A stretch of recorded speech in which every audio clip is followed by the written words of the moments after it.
Oh, hi, Toe, and welcome back to Secret of Mana. I almost said Tales of Mana. That's not right. But first, we gotta go guess a game.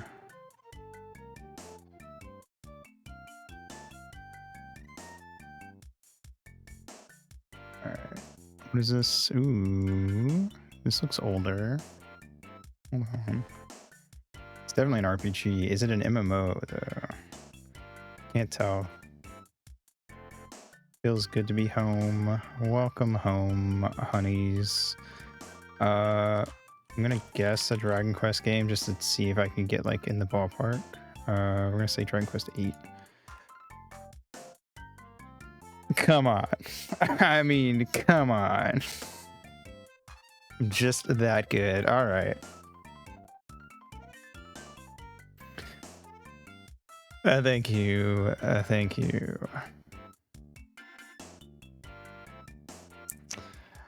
All right. I know my PS2 RPGs when I see them. All right. Let's go. Okay. So let's head out. Where the fuck am I going? I don't remember. Gonna be honest. I might need to check.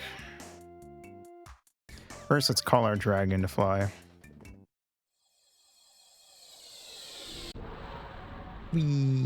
How is everyone doing today on this Thursday? Thought the twins are wooed. That would have been funny. It's not if it's not a full moon.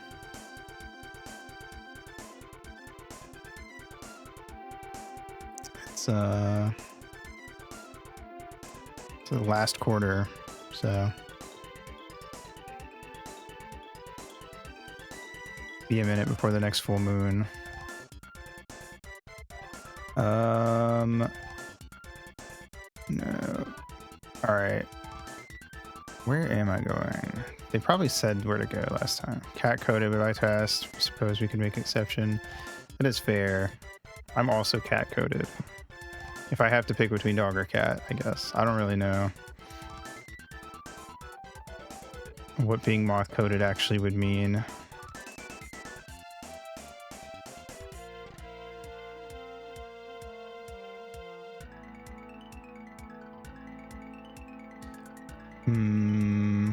Let's see.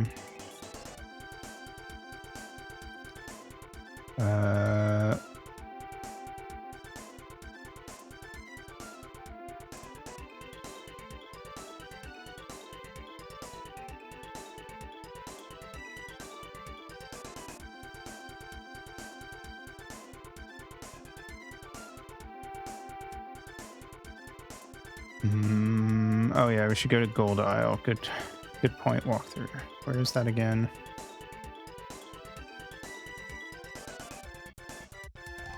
I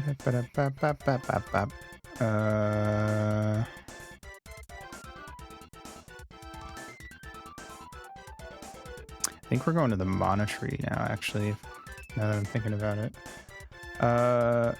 We'll find the Gold Island eventually if I just keep flying. Guess while we're on the way there, wait, is this Gold Isle? I think so.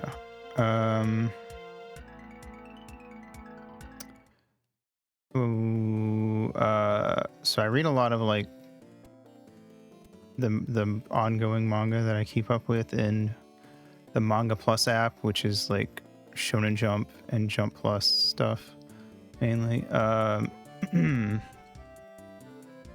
And they dropped a new series today, and so like usually when they drop a series they just drop the first chapter, but sometimes if it's an older series that's been going for a while in Japanese and is only just now getting translated, older as in like a few weeks or a few months or something, usually a few months, they'll do this thing where they'll like drop it, they'll start dropping it like 2 or 3 chapters at a time instead of one chapter a week so they can get caught up. But for some reason, this new series got started.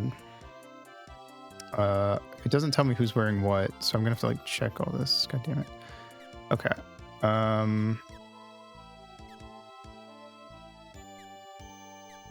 Why is the unicorn helm weaker than the duck helm? What's up with that? Anyway. Okay, let me check my equipment while we're doing this. So they dropped a new series today where the premise is that there is a Yakuza guy. He's like the leader of a certain part of like a Yakuza sect, I guess. And like a guy who's high up in the police force. And they're like, they encounter each other from time to time in their lines of work because, you know, they have like opposing thingies. Okay,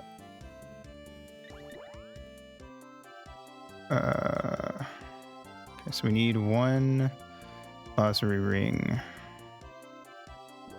And that's it. That's the only thing I need. I thought there was more stuff I needed to buy. Crazy.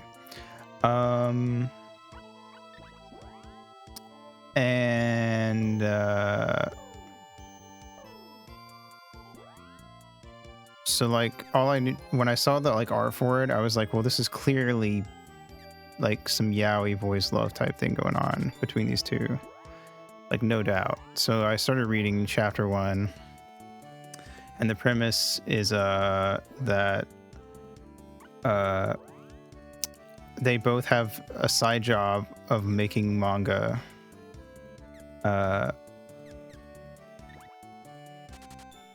And the cop guy, he only does the story stuff.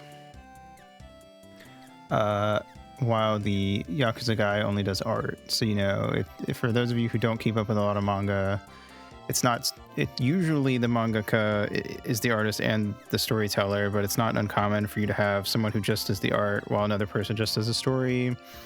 Good examples would be Death Note, the manga version of One Punch Man. Let's see, I'm trying to think of some others off the top of my head, but I'm pulling a blank. Anyway, it does happen though.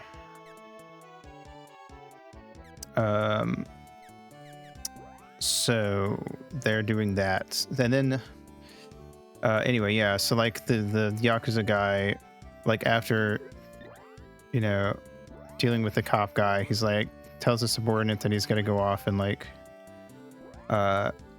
do something, and he leaves, and then he like shows up at the cafe where he's supposed to be having a meeting with like their editor, and he's supposed to be meeting the writer, and he turns the corner and it's the cop guy, and you know they're gonna have to be working on this series together, which would be a wacky enough premise, but then, you know, of course, we got to get wackier with it.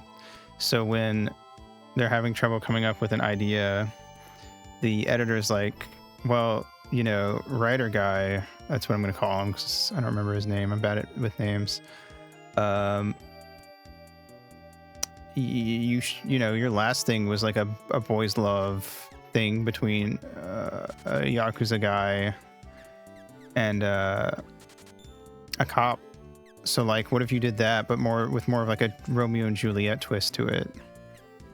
And eventually the two got convinced to do that.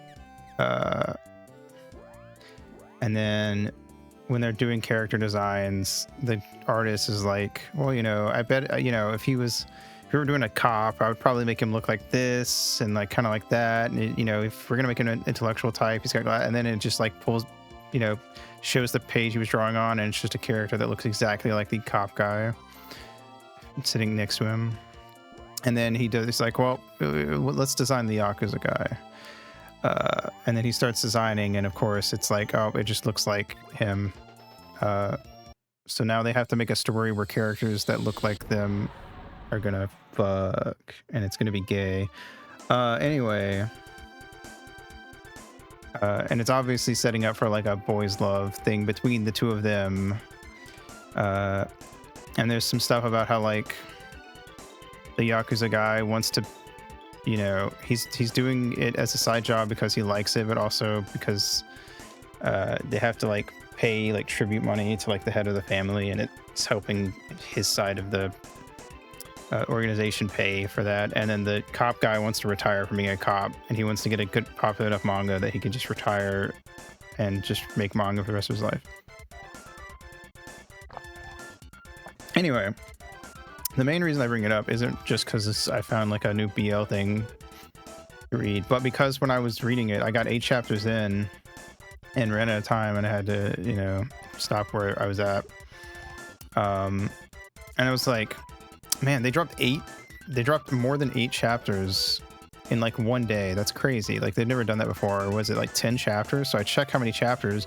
They dropped the first 28 chapters all at once, which is interesting, and probably in my opinion was a bad move, because when I was reading through it, the main issue I had was that like the chapters are like 20-ish pages long each.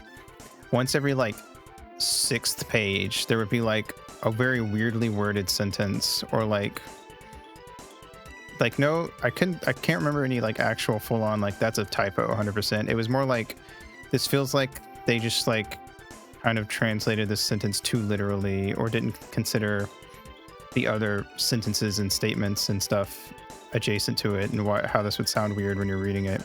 So it felt very rushed. And then when I realized that they dropped 28 chapters all on the same day, I was like, oh, they probably told the translator and the I can't remember what it's called, the person who's in charge of like lettering and stuff,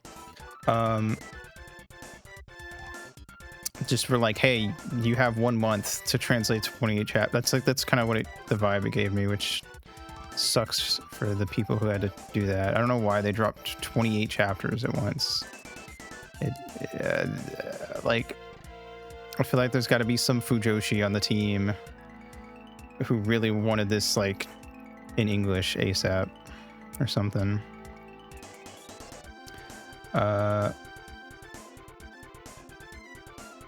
Okay, so we need to go to the Tree Palace, but I don't know where the fuck that is.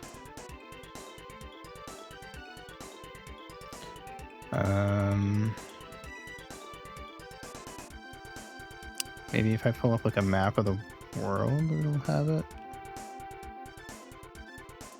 Maybe. You think this kind of place would stick out more? Like, is it this? Because it's in the middle of a bunch of trees? Hold on. Secret of Mana. Tree Palace.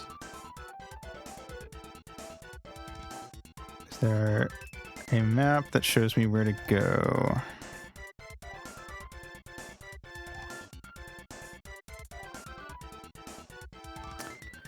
It's near the big purple island in the lower right corner of the map. Let me see. What does lower right corner even mean on a globe? Wait, I think I see a purple. I see a purple. There we go. We've currently learned that Fujoshis are terrifying, but can get things done, whether that's art or crime, depends on the day. Yeah, that's... yeah, I believe it. The most powerful driving forces around is either being very passionately Fujo or very passionately Yume Joshi, which is when you ship yourself with the character instead of shipping the character with another character. Which, like, a light version of that would be less shipping and more so you're just like really, really, really into the character. Kind of like me with Peach. I definitely lean more Yume than Fujo, I would say. It is a thing, yeah. If you like know anyone who's really obsessed with like specific characters and like go out of their way to like find art of that character and stuff a lot, that's Yume, or at least Yume adjacent. It has like Fujoshis and Hime Joshis, which is people who like Yuri. It has varying degrees of intensity. It's like for me, I don't usually sit down and just outright go out of my way to find art of characters I really like, but I will sometimes get excited if I see good art of a character I like, especially if it's like certain ones, you know, that are like on the top of my list. But like, you know, Peach, Magilu, a lot of the Zelda fairies, stuff like that. And then you have people who will like go full on on like one or two characters, and it's like they're just obsessed with finding art of that character and in fanfics and anything of the sort. We are someone. We have Tumblr blogs dedicated to them. Great. So you get my point then. Yeah, that's Yume Joshi. You should share those. I would like to see them, but you don't have to. But if you're down, I think it's fun to look through like people's Yume blogs. I feel like I kind of fall like closer to the middle, but I do. It really depends on the series and the characters. Sometimes I like characters together specifically, like with Deltarune and the Weird Route. It's very specifically like I like the Weird Route Crystal interactions, but like with Peach or Magilu, it's like no, I just really like them.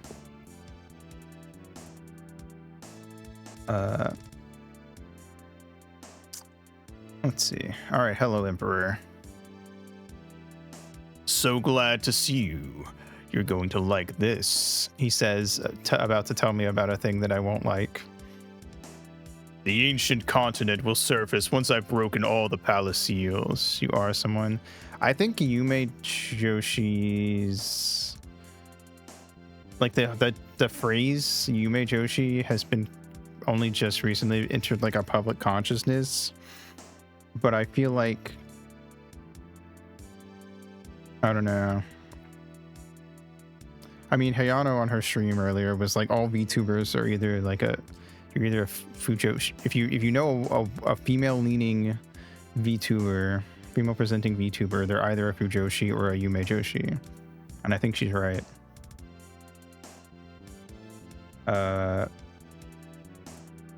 Yume Nikki, well, you know, that's my favorite Undertale inspired indie RPG or whatever. I have like an image for like the fucking Twitch or the Steam thingy for Yume Nikki is like something like that. Yeah, heavily inspired by Undertale, this new indie RPG takes you into the mind of Nikki as she wanders her dreams to come to terms with her gender identity. Good, but a bit heavy on the Undertale mod. Oh, it's not okay. It's like it's someone's review. That's what it was. I can remember. Anyway, the joke is that Yume Nikki came first.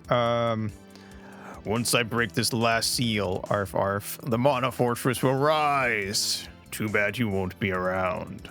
Who wants the job?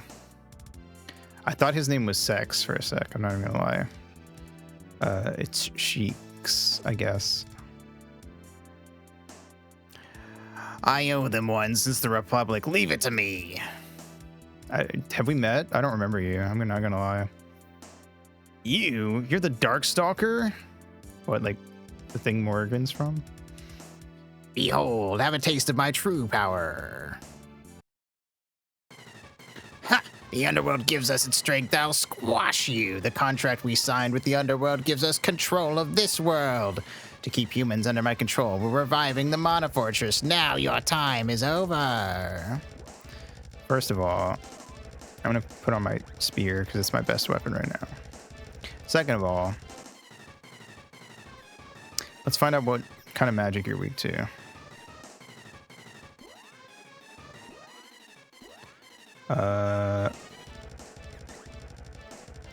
What's your name? A Gagrapylon? A Gagrapylon? I don't know, man. Gym Missile. 204. Wall. Don't you fucking wall me, mister. Ow.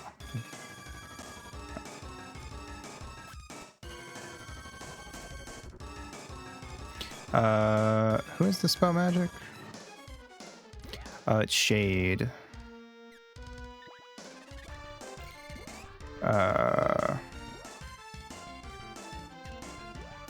Do Fire Bouquet and see if it does anything. Ow. What the hell? Can't undo wall, really? That sucks. Well, no magic, I guess. We have to fight.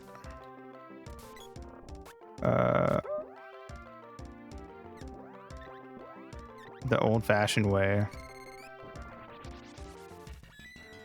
Ah!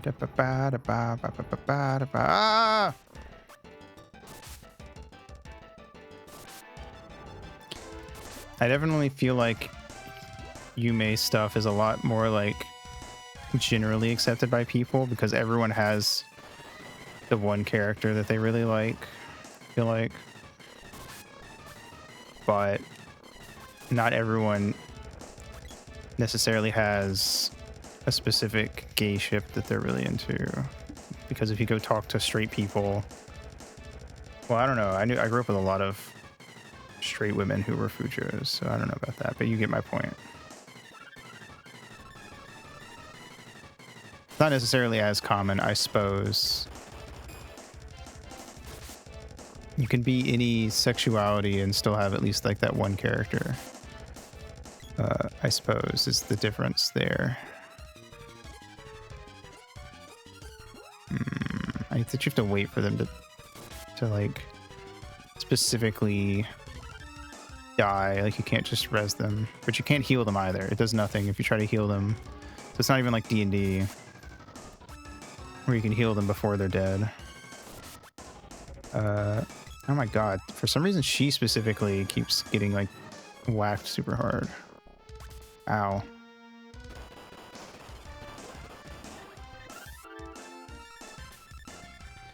Okay. Have her cure us. She didn't do it 'cause she was busy dodging. Alright. Sleep Flower. Cure Punio because he's dying over there.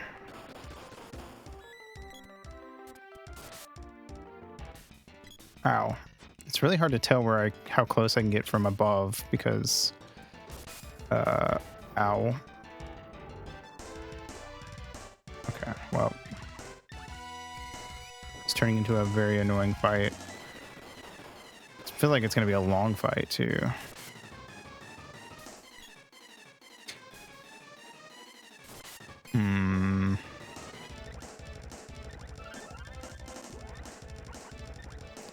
I get her to heal. Cool. Ow.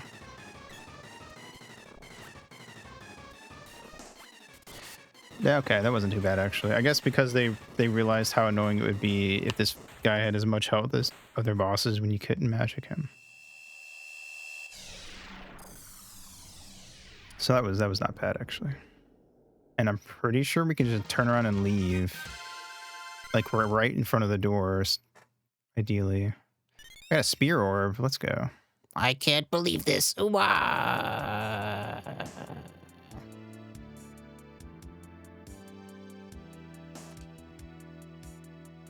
Okay. Also, apparently the Game Awards are coming up, but I don't play new games, so I have no opinions on that.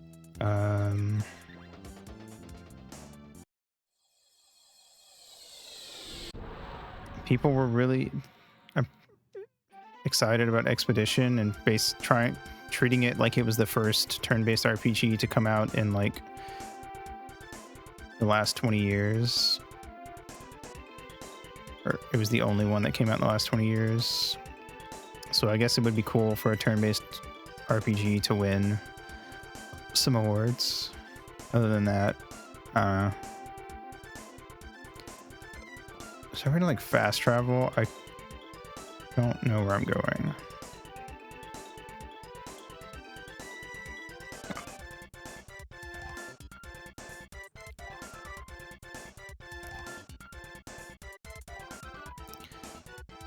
I mean, I think we can heal anywhere. I just need to heal.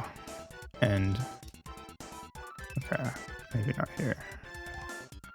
What is I don't know what I don't know where I'm at. I don't know where I am. Like everything looks the same on the map. It's a very not good map. God damn it, get me out of here. Ugh.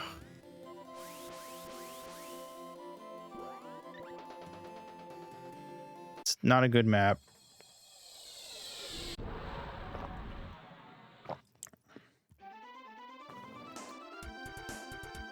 It's full of just empty space.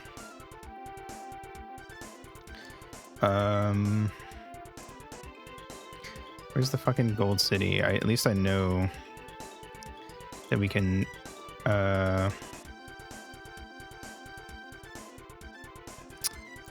do everything we need there. Problem is finding anything on this fucking planet sucks.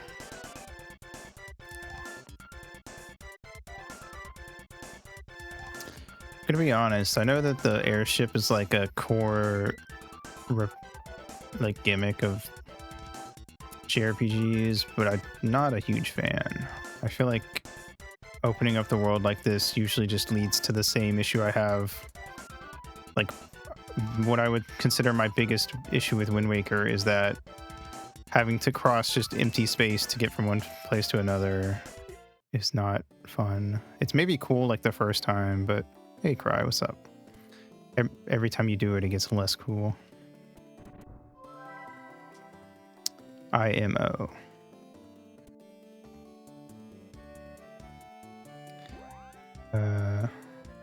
Damn it. Well, should have seen that coming. All right. Well, the Oceanid Spear became the Gygus Lance, so I mean, that's cool.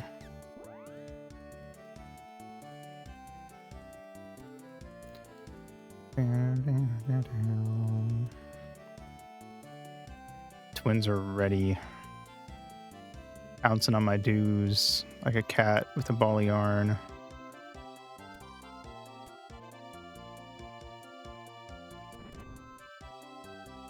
All right, let's replenish our items.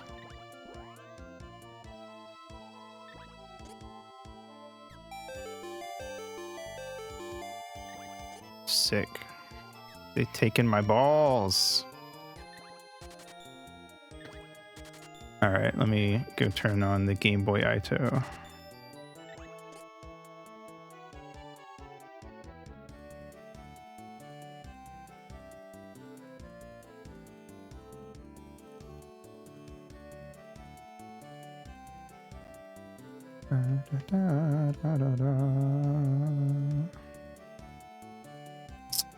There they blow. Bam.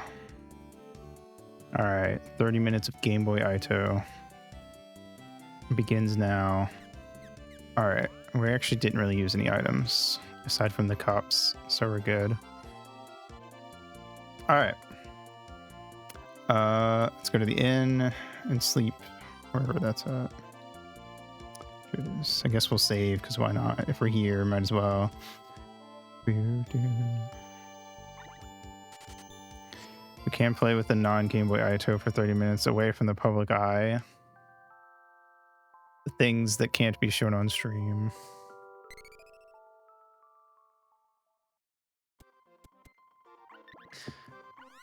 Blink.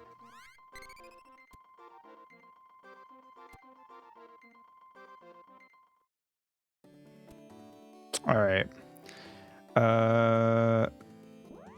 Let's see. Fly me away, dragon. Meow. Meow. Okay, let me try to find this the tree temple or whatever again. Bop, bada, bop, bada, bop, bada, bop, bop.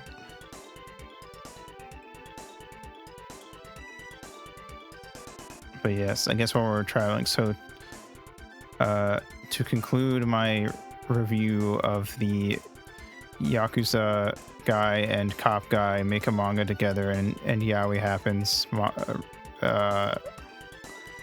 it's okay.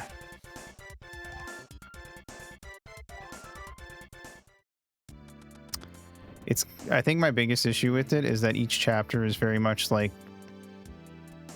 they don't like lead into each other. Each chapter has its own like very mini little arc in it, where like it starts off with them doing their more serious Yakuza and or cop job,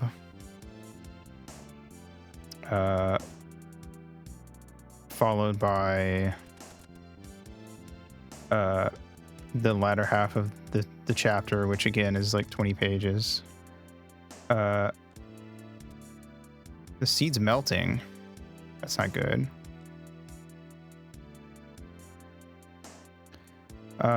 Get out of here now! Who the fuck are you? Why is the graphics freaking out? I am Dryad, the tree spirit. The seals on the world's seeds have been broken. The continent that sleeps beneath this palace will soon rise. Leave now. What about you? I wasn't able to save this palace. I'll go down with it. Idiot. What will that serve? Come, help us save Mana. Thanatos sealed my mana magic. I won't be of much help. Don't worry, let's go. Hurry. Well, okay, I'll do what I can. Gain Dryad's powers. Ruh-roh. Oh no, it's rising! Call Flamey! Oh, I don't know who said that, but somebody did. Uh-oh, ruh-roh raggy. But anyway, it's very like chapter starts. The same thing happens every chapter. They spend the first like 5-6 pages at their normal like more serious jobs. They spend the rest of the chapter in an editorial meeting trying to think of what to do for the next chapter. Do I drop down on this? Do I just go back in?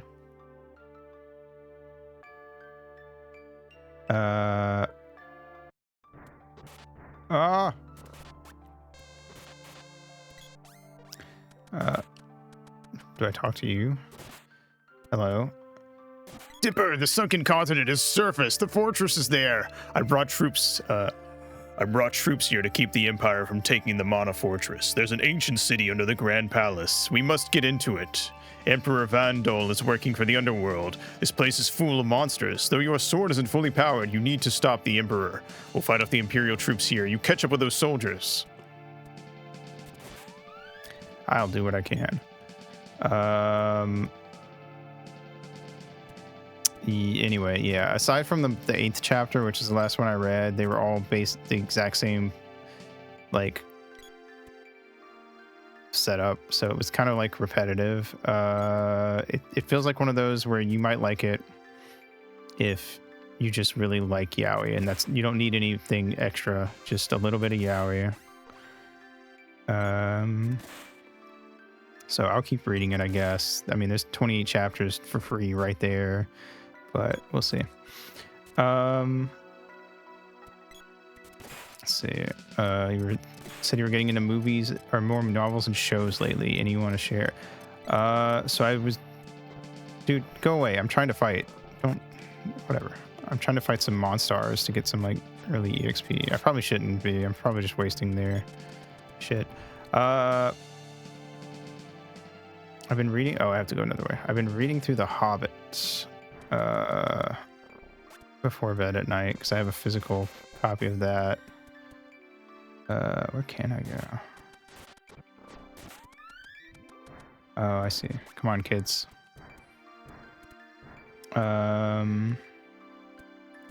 Nope. Well, let me go that way. And also, I've read a couple of the Discworld books. Currently on Mort, which is the 4th book. It's been pretty good. I feel like Discworld is a pretty good fantasy series. If you like, I don't know, weirder fantasy, I guess. Less typical Tolkien-esque fantasy. Terry Pratchett has a lot of very interesting, unique ideas about fantasy stuff. Sleep Flower Burst.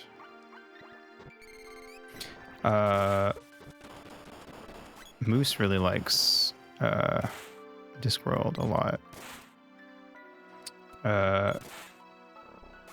The thing about Discworld is that there's a lot of Discworld books, and a lot of people would argue that it's probably better to have someone recommend what they think you would like the most, like which series you would like the most.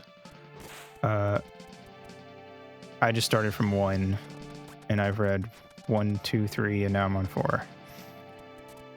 But I don't know. I've liked them all. I think Mort is my favorite so far, though, even though I haven't finished it. But it's pretty good.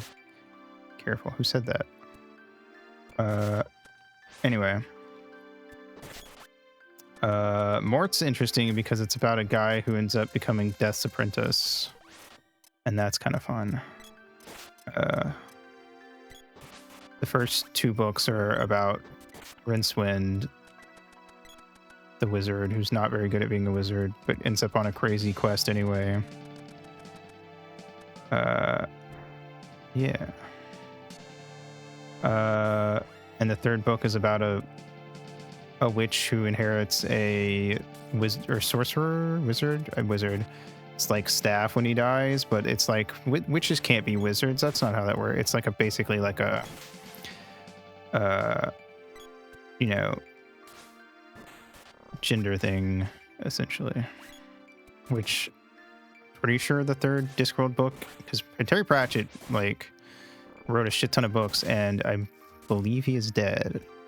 Now, there are a lot of them are fairly old, so it was I mean, it was still good, but I feel like for its time, especially, it probably was pretty, you know, fun for like a girl of about the same age as the main character, whose name I can't remember, sadly, because I'm bad at names, to read that. I don't know.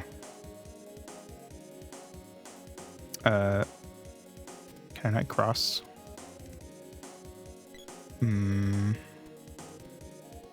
Let me see if the axe will cut it.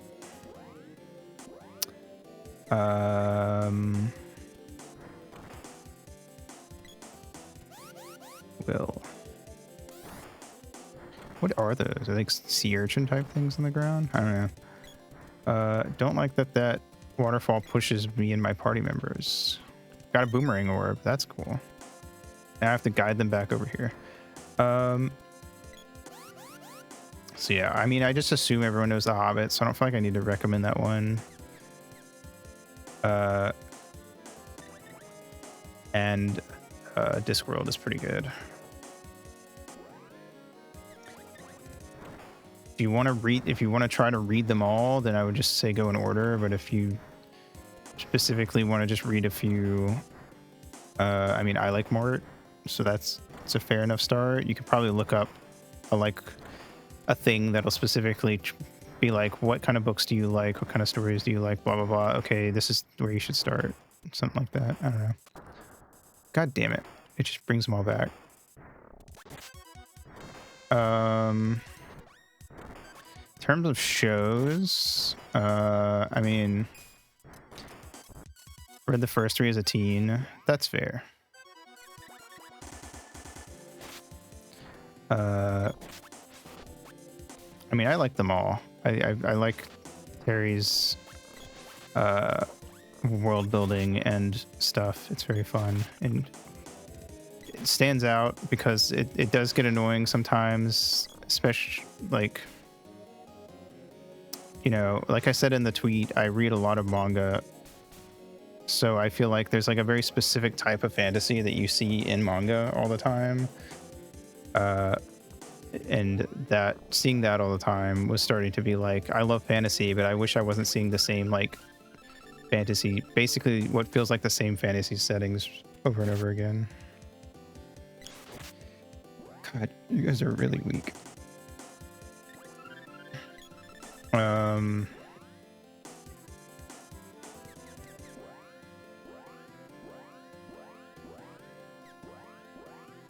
All right, bam.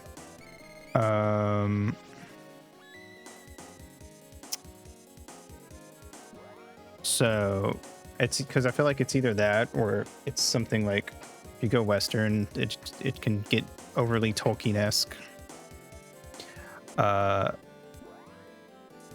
And which isn't inherently bad, but that's always been one of my complaints about D&D is that I think it's a little too Tolkien-esque sometimes. I think a lot of the more interesting races are the ones that move away from like elves and dwarves and hobbits / halflings, as they're called in D&D.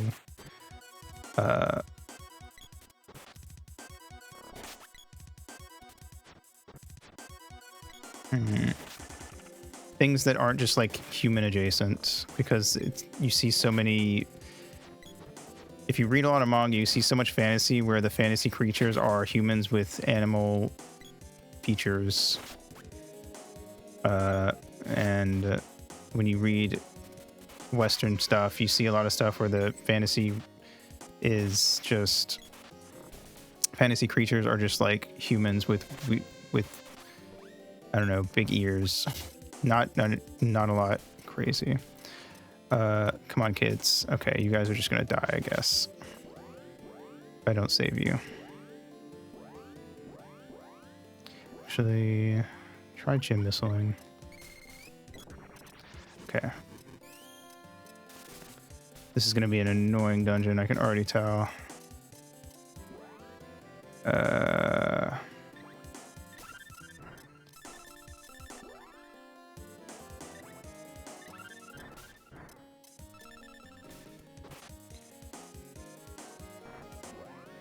Okay.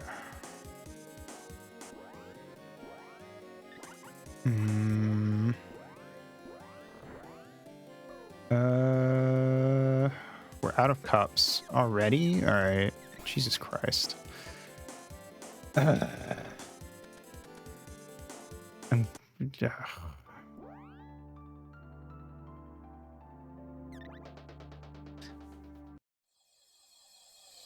Anyway. Yeah, so Terry Pratchett's been cool to read.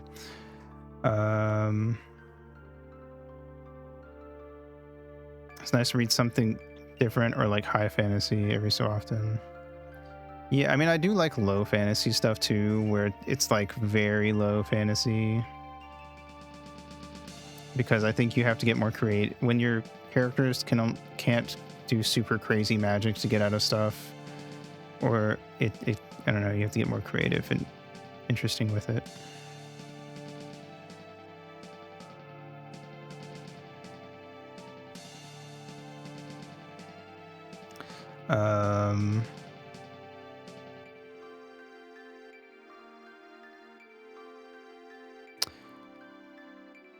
The space add-on, solid for pulling it out. Yeah, I didn't look into that much because I'm not much of a sci-fi person.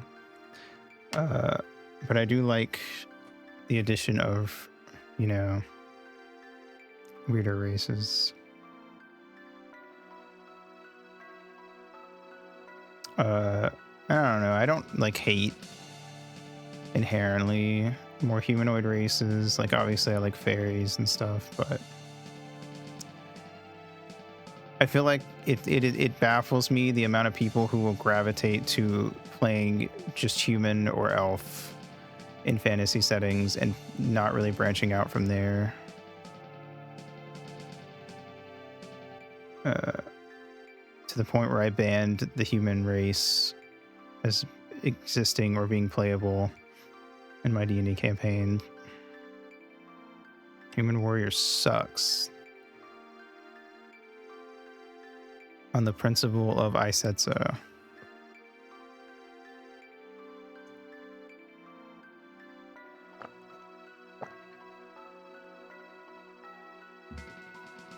Yeah, me neither. I'm a big fan of like goblins and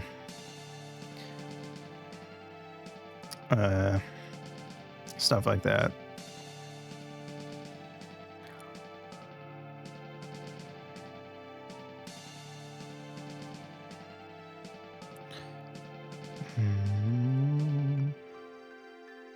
Point.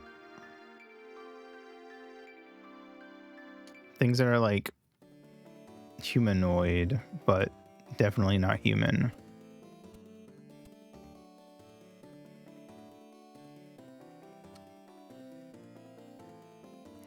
All right, let's sleep.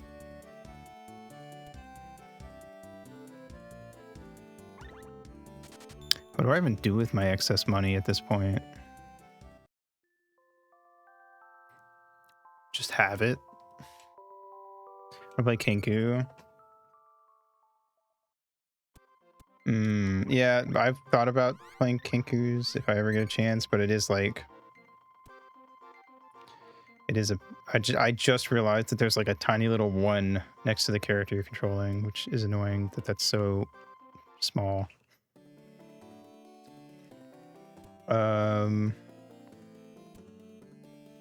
Anyway, but yeah, I feel like it's a hard bit to commit to.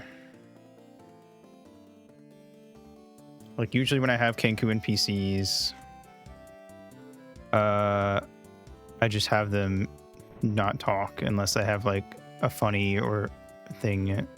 Usually, yeah, just usually funny stuff in mind. Let's see. I don't know. In terms of shows, I mean, I'm keeping up with Kamen Rider. The current Kamen Rider series, Zets, has some interesting stuff. I'm not as into it as I was with Gav, but out of the like 5 Kamen Rider series I've watched, including Zets, I would say Gav is my favorite, so I don't know if that's like totally fair. And it's only 12 or 13 episodes in, so you know, there's room for me to grow to like it more. I feel like the thing with these types of like shows is you don't really get into like the meat of the plot for a while because they have to fill out like a whole 45 to 50 episode season, so it's fairly episodic to start.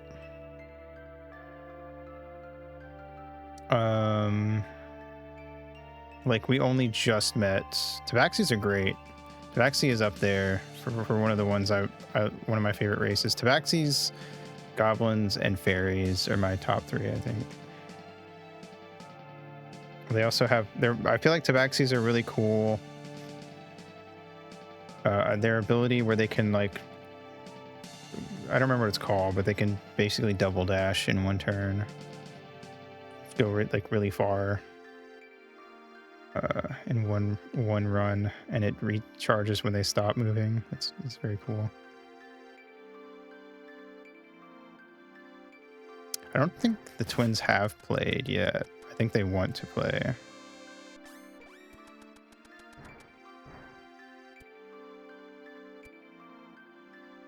But I'm down to join if they do run something.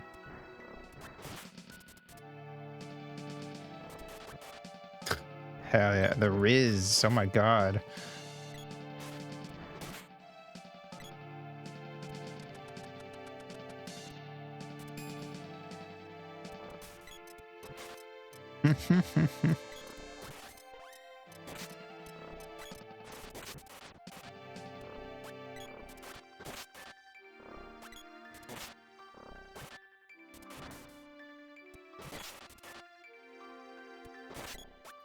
Bop, bop, bop, bop, bop. I would be willing to maybe run a one-shot. If they needed someone to... Yeah, I know they want a DM, but I feel like playing... Well, I don't know. I mean, if you watch a lot of campaigns, you get the gist of it, so... But then again, I feel like there's a lot that you can't fully understand when it comes to DMing until you've done it. So, but then I don't know.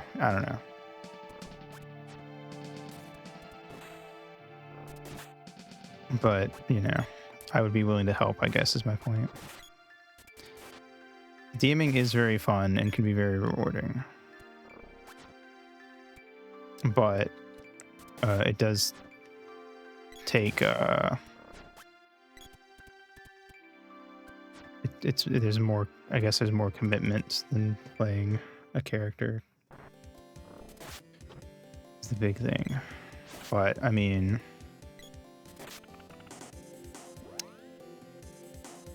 you know, Em already writes a bunch of scripts and stuff. I'm sure the twins could combine together to make some cool shit.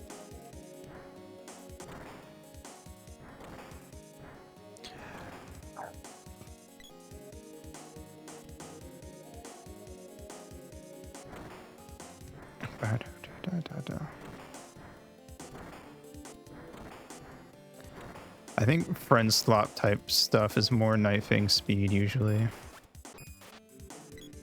Ow, let me go.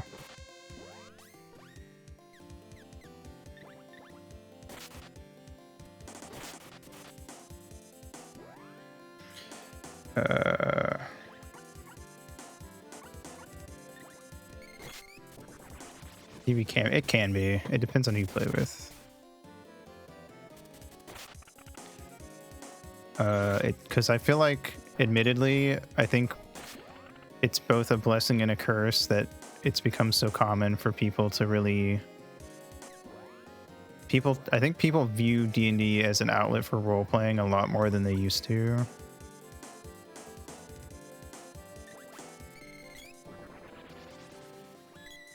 Yeah, that's totally fair. Getting people together for an extended period of time is part of the issue and is why a lot of groups can't actually do a full campaign.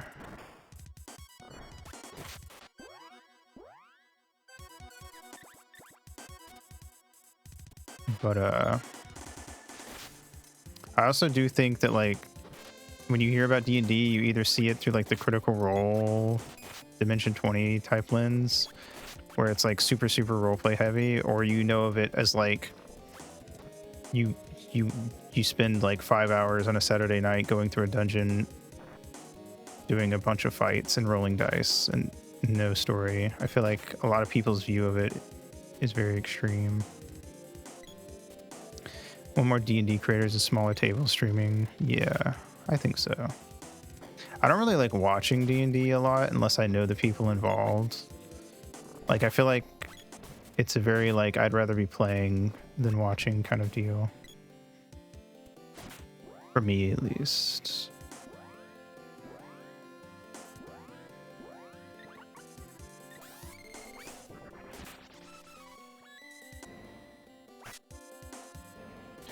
Going back a bit, what's friend slop?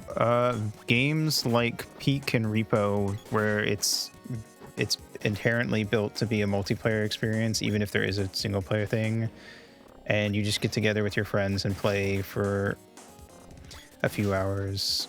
And the fun of it usually comes from the wacky interactions you have with your friends, and not so much, well, and still from the game, but like, you know, I guess a mix of both. Yeah, so Repo, Peak, Lethal Company. I'm trying to think of some others. I guess Golf with Your Friends would be friend slop. Games built with the idea that you're going to play multiplayer with your friend group, basically. Yeah. Well, I feel like co-op could be 2 players. I would argue a friend slop game needs at least, I don't know, in my opinion, it needs to be at least 4 people. Like, or you need to be able to play with it at least up to 4 people.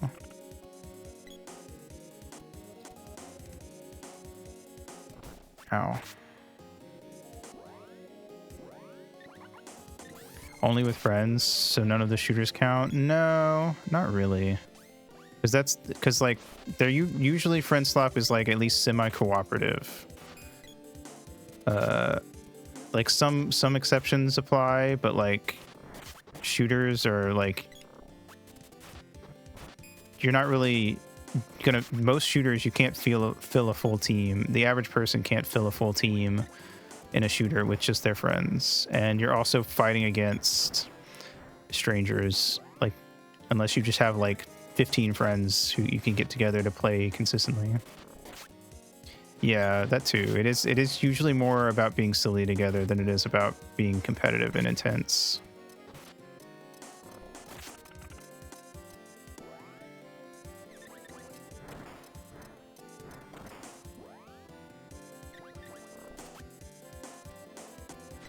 Frick. How am I supposed to get through here?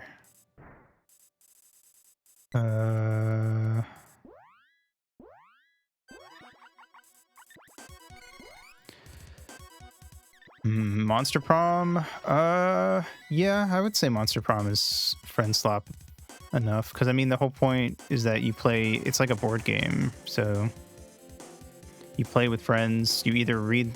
Most people read the voices out loud, which I think is, in my opinion, is a big part of what makes it fun. But you are definitely... They definitely want you to not just play single player. They definitely want you to, like, go in and... play with friends. Most of these games only have single player stuff just because why not? But you're not really expected to use it. Really, unless you maybe for practice, I don't know. They're not built for single player. Single player is good. Interesting. I've never touched single player on it.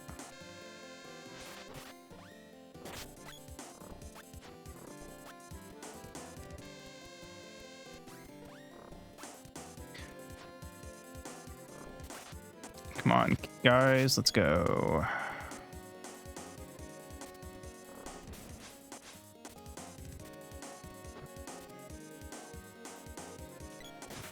There we go. Quota 10 speedruns were my bread and butter. Nice. Kids.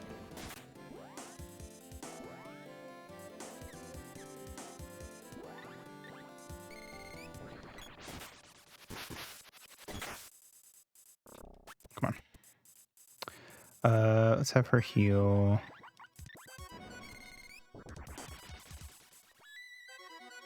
I mean, when Monster Prom 1 came out, I played that single player because I didn't have anyone to play it with.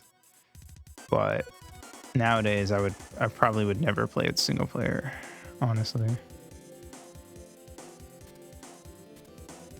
Oh God. There we go. Because I do have so many people I could potentially rope into playing it with me that it would be silly. Let's see.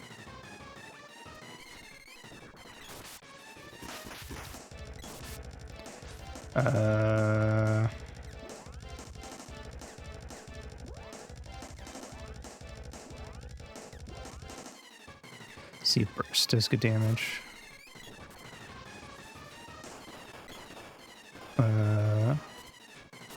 63. Dark Force. It's fine. I like VNs and it's VN adjacent. This is true. It's like a board game mixed with a visual novel, which is fun.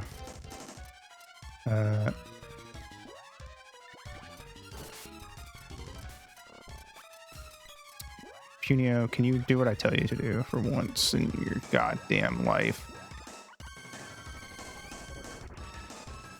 Apparently not.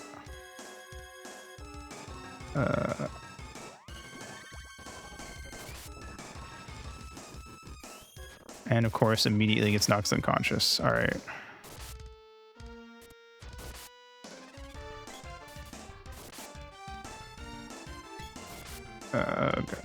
Punio. I'm setting your act to move as far away from this guy as possible. I can't set your act right now. Great. Did you just get knocked unconscious again? Is that what happened? Yes, that's what happened. Cool.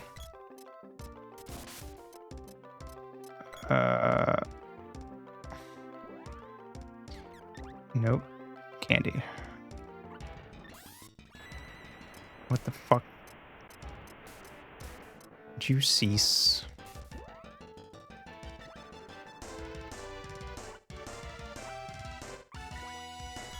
What's your bullshit? Can you get the fuck up so I can set your goddamn act, you stupid bastard. Keep away. Guard. Don't do anything else. I will control you. It's fine. I'm in charge. Thank you. Why are you not listening to me? Now you're listening to me. Thank you. Okay. Gym missile.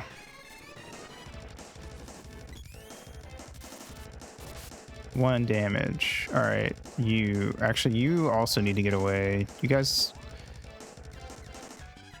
I should be setting you guys to just do this every boss fight, actually, since I just have you cast magic constantly.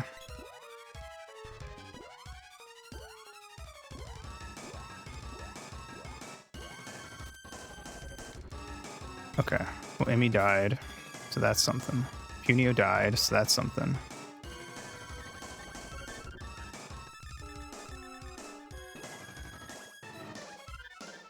Okay. Emmy, I would like you to fire Brigade the Hydra. And also do it. She will move away from it. Freeze.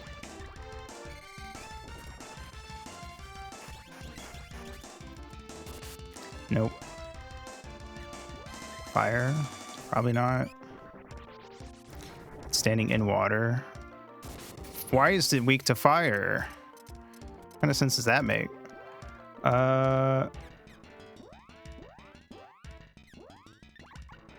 Okay. Maybe it's standing in water to get away from the fire that it's weak to? I don't know, man. I'm not gonna question it. It works. It does big damage.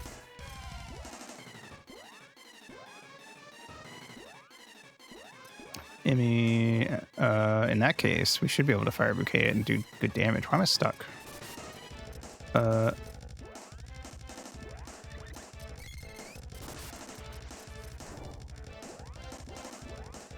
do good damage.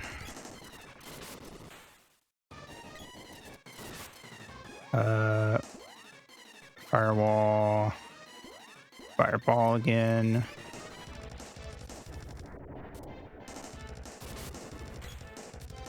Okay. Fake out death, yep. Fireball.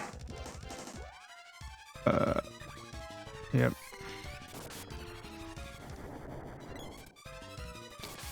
Okay. We got it. We figured it out. Let's go.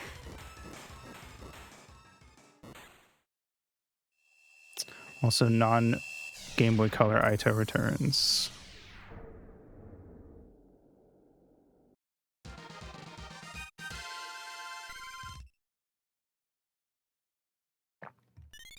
Got a whip orb. Nice. I do like the whip. Look who's here. Prepare to... Why is your hair red now instead of green? Enough, Fauna. We've no time for these children. Think about the Mana Fortress. Think what the Mana Fortress will do to them. Let's go. Huh. Turned in semi-mint condition. Just don't look too closely. Ignore the bite marks. Huh. Coming. Oh, I couldn't read it. Rip. I can't see anything. Let's go. Okay. It's very awkwardly worded. Two sentences that one after the other are very awkward. Like, you would not normally be like, I can't see anything. Let's rush forward. This is something that I kind of mentioned before in the talking about the whatchamacallit? The yaoi. But like, I feel like a common mistake I see in translations and localizations is that they'll pay too much attention to what each specific bubble should say, and so when you're reading the speech bubbles in order, they sound weird. But if you just read one individual bubble, it sounds fine.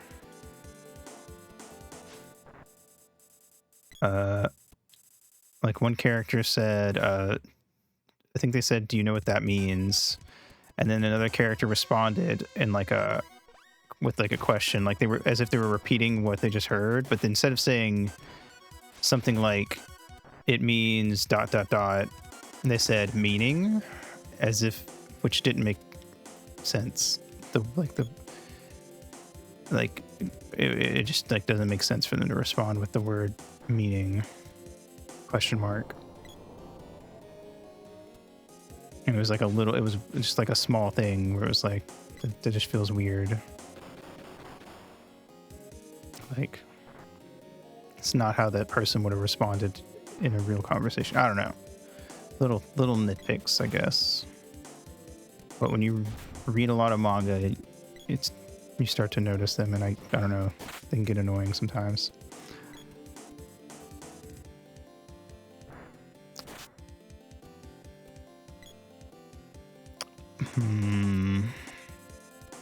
How long is this? Oh, hey. Upgrade. Oh yeah. The boomerang is now the frizz bar, whatever that means. The whip is now the Morning Star. Sick. How strong is the Morning Star compared to the spear? The spear is 97. The Morning Star is 80. Whoa. That's such a drop. You have the Twins mint. What, like mint flavored? Or just a mint? The mint drink? I don't trust anything Dawn makes.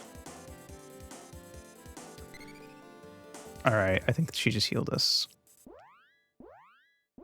No, she not.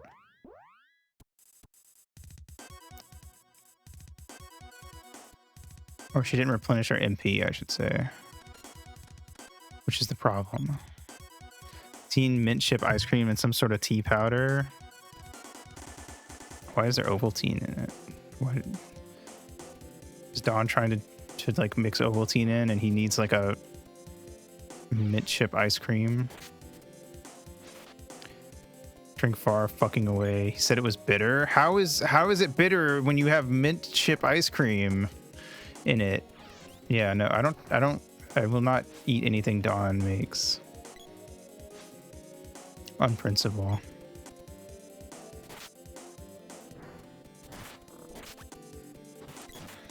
Not even on student. I wanted him to hydrate. He is not good at that. I'm just like, how do you mix mint chip ice cream into something and it come out bitter? I don't get it.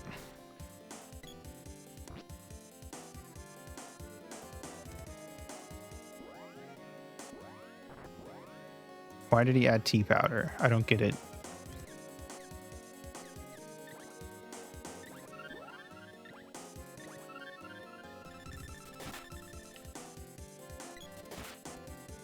Unsweetened mint chip is like, even if you get sugar-free stuff though, it's gonna have like on Professor Ito. Professor Ito needs to see you after class. On Senpai, there you go.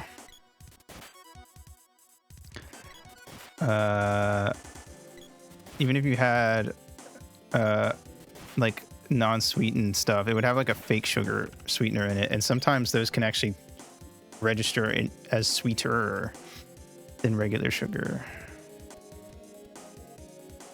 because of some weird thing that I don't understand, because I don't know food stuff, but damn right it is. The only issue with the Professor Ito idea is I can't really imagine Ito the character like in like a nice teacher outfit, because I'm so used to being in like my silly little outfit. But I mean, you could definitely make it. It would just, I'm just so used to normal Ito that it would feel weird to me, I think. But, you know, I can be convinced. Huge fan of Coke Zero. Yeah, I mean, some people don't like the like zero sugar and stuff, but I think some people just genuinely like it more. I don't really drink a lot of soda unless I'm mixing it with rum. Or vodka.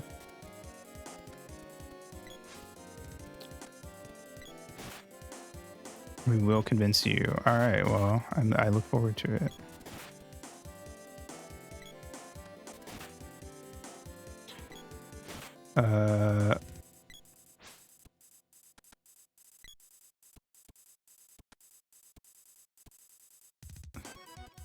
No. Spiced rum. Yummy, yummy.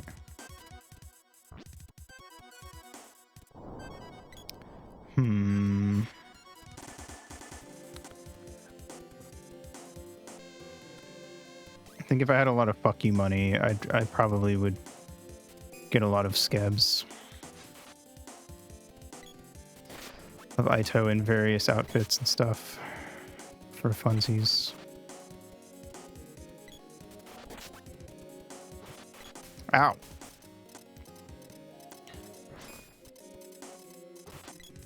Boink. Can I go in here? Aito dress up, exactly.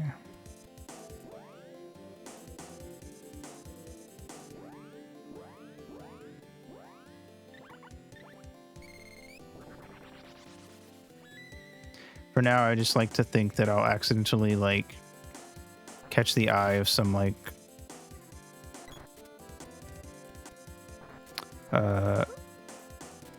artist person who just suddenly decides that they have to draw me, like, all the time.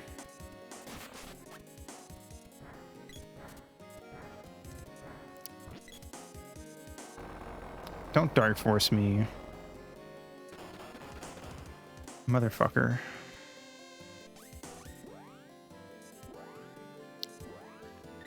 Fireball.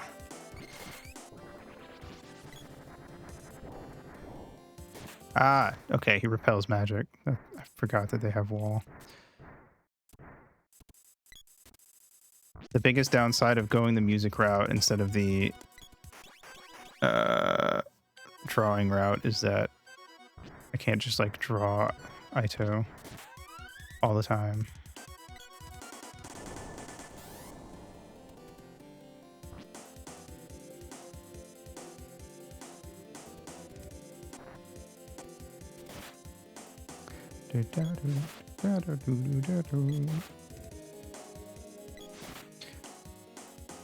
Wow. Die, duck. You have too much HP. Also, I forgot that I set them to not help me. I was wondering why they weren't really doing anything.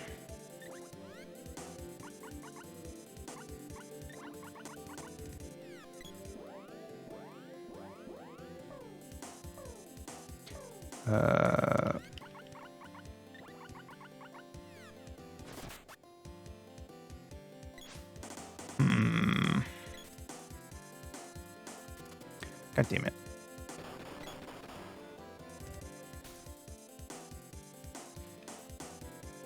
Fucking dumbass duck. Alright, whatever. I'm gonna go pee, and then we will continue through this long-ass dungeon. Words, artist, Aito. Artist and draw Aito? Yes, yes. I will slowly but surely accumulate a massive backlog, whatever you want to call it, of Aito fan art. And hopefully at some point there'll be that one artist who, like, exclusively draws NSFW. Aito's real. That's the 18 plus tag. All right, anyway, pure beat.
Oh, Haito. We are back. All right, let's continue on. Boink. Get whacked. Okay, what the fuck are these guys weak to? I have no clue. But they're kind of annoying. TVH, thank you.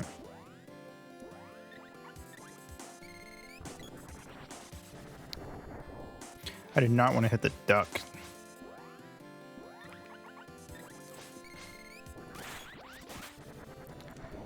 I took 631 damage.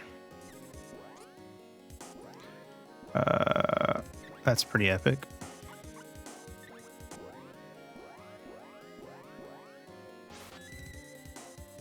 Bam. All right, air cutter.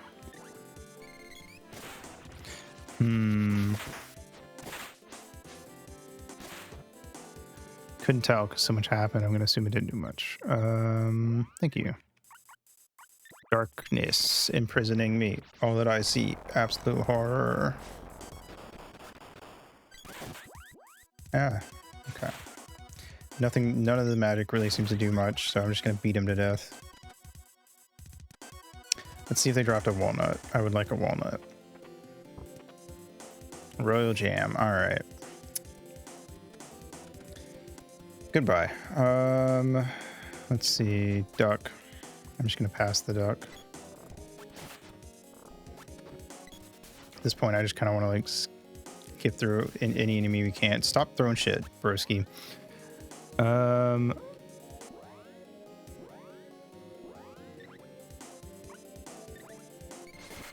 Ow, I'm fucking dead. You can heal people before they die. You just have to time it really well. What the hell? You're unconscious. No, you're not. Lunar magic. Ow. Enemy wimps out. What does that mean?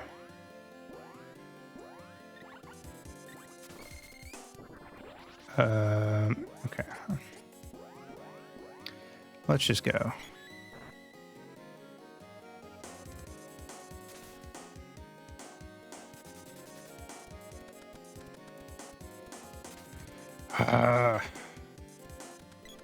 Go away. Okay. I need to find a button to activate that. I don't know where to find it.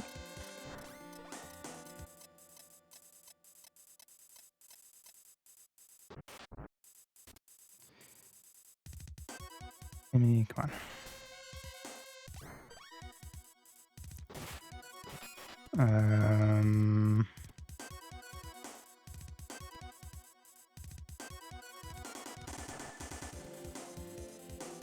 I don't like this place. I'm out of cups again. Motherfucker. I really don't want to leave.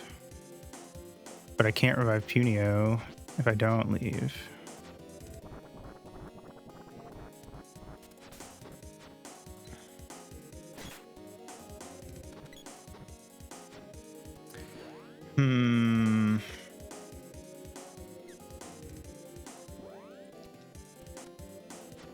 There we go. How do I get up there?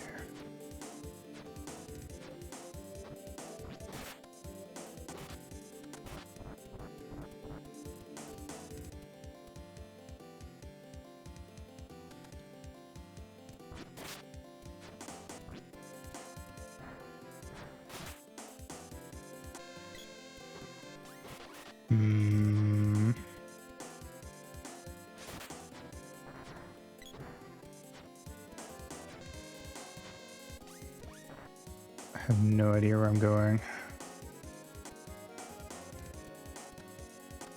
I feel like I'm running in circles right now.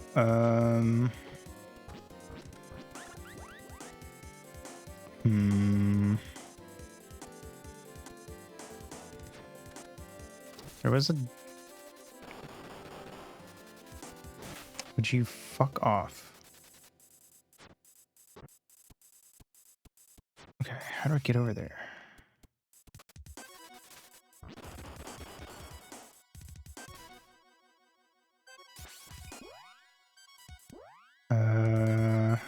chocolate myself.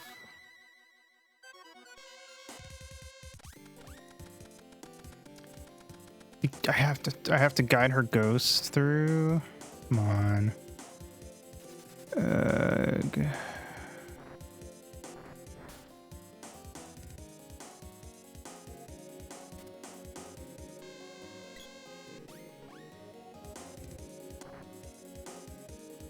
It's getting really annoying.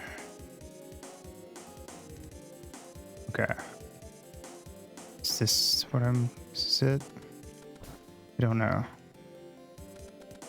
Fuck off. God damn it.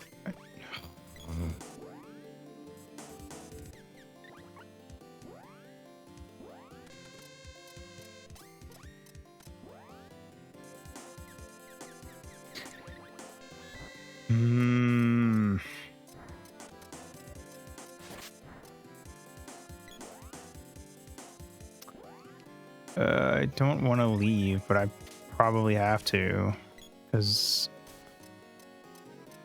doing this solo is like impossible. I'm dead. Cool. So there goes all the progress we've made in the dungeon. We have to do the whole dungeon from the beginning. Or, no, yeah, from the beginning.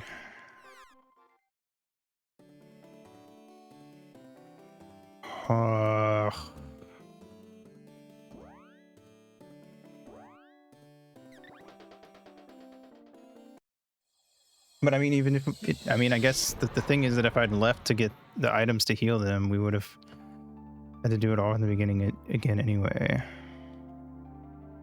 The only downside is we don't get to keep the experience we got doing the dungeon.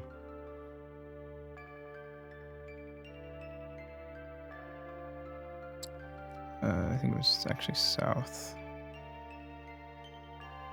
All right.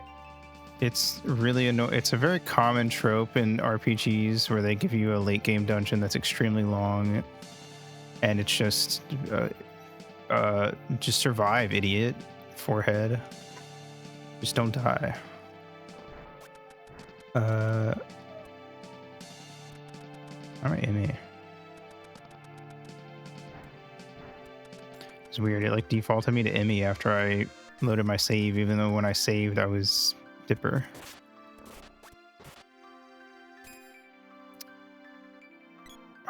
These guys especially are annoying because they hurt you if you touch them, unlike some other enemies. But they just get in your way, and I don't want to fight every enemy. Because that's just taking forever. But I have to guide them through, and they want to fight the enemies. And even if you set them to not fight the enemies, weird, don't worry about it. So true. And then there's all these tight hallways where you have to fight everything that gets in your way. Oh my god, this dungeon's so... I'm realizing that we literally spent like the last hour of the stream in the dungeon just to get to that point. And if you leave or die, you have to do it all over again from the start. Which kind of feels like this game's level check of like, if you're not just super high level where you can kill all these things easy peasy, you're just gonna have a rough time.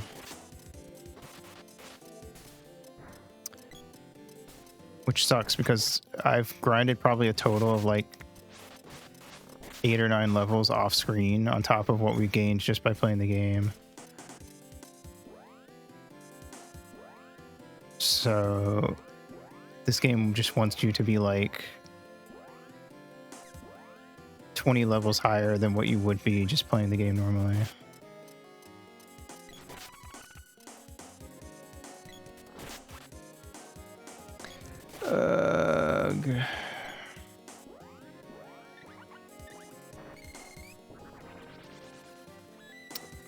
I guess all we can do is just get as far as we can, and then anytime we run out of cups, we just have to leave and start over and just hope that eventually we just get high enough level that we can just get through.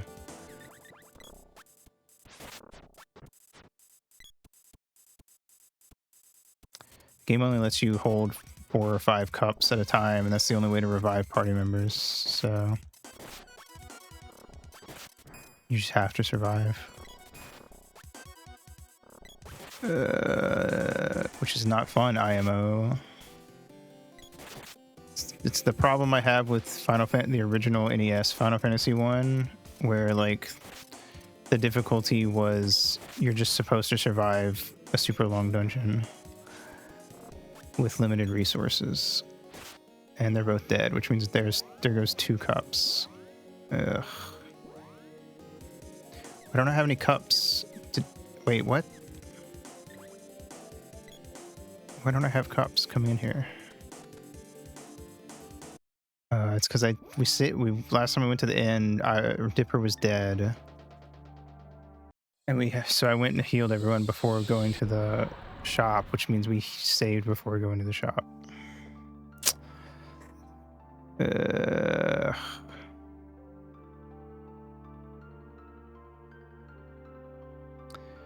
Okay.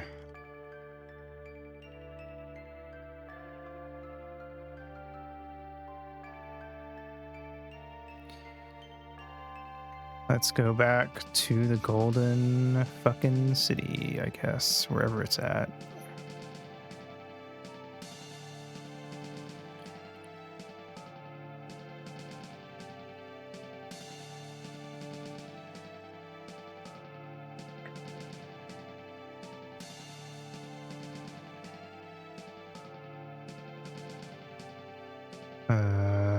There's so much empty space on this map.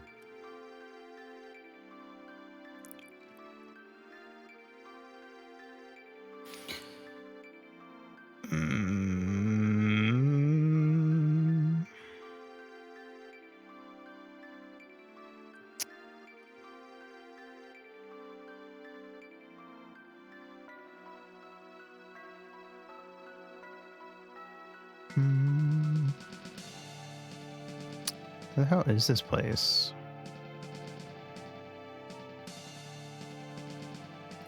Goes the mana glooming, annoying. We're in one of those dungeons where the difficulty is that it's just super long,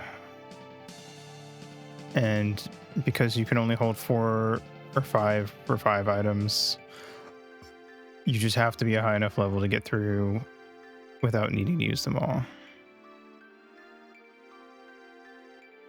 The hell's the city at?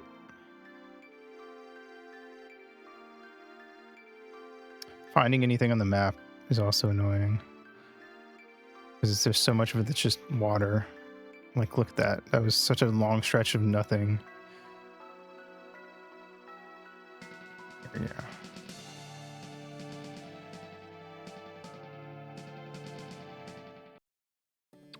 Okay. You go buy stuff before going to the inn. Well, you know, Dawn, you're not supposed to drink seawater.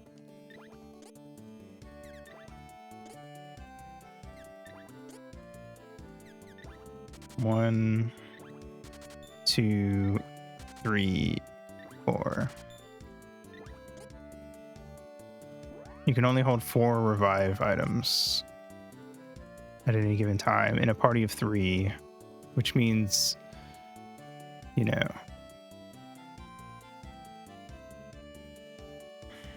instructions are clear. Drinking seawater.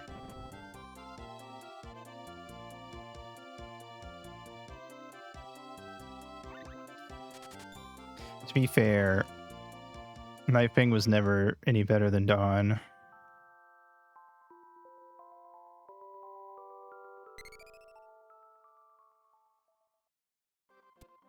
Depending on how you look at it, I'm not sure who's worse.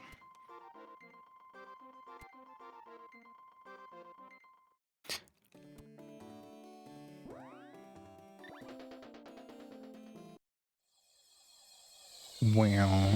Only a Pokemon in certain roguelikes. There you go. That's true. Because of Nightfang, Moose, and Carnivore, they definitely did not help. That's true. What's the fastest way to the place? The thing with the place with the guy with the stuff. Wait, let me go back to the shit. I already lost it because it's so hard to find anything. What if we go this way?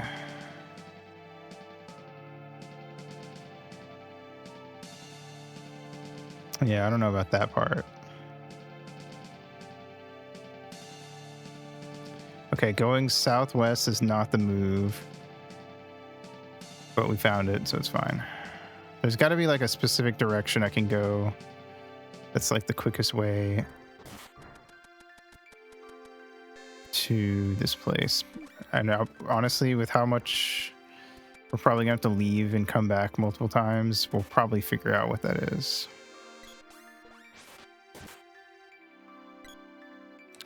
Oh, I hate that there's NPCs here. I just end up talking to them while trying to fight some of these guys.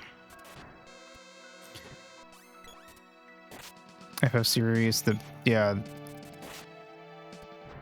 There's trying to decide on what to eat before I leave the office. Food, I hope. I was comparing this to the Wind Waker sailing, where like in Wind Waker, I feel like a vegetable. There you go. Or fruit, maybe. I feel like in Wind Waker, they like ease you into the sailing where it's very linear at first, and then once it's open, I feel like it becomes less cool because you realize how much time you spend just sailing basically in a straight line to the next destination and nothing's happening. Yeah, so it just ends up being a lot more boring than it's meant to be.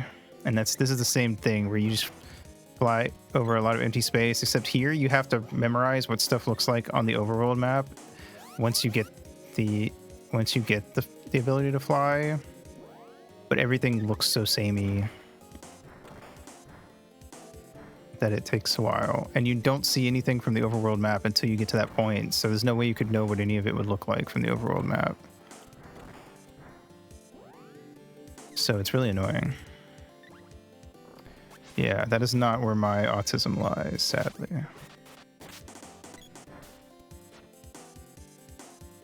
Womp.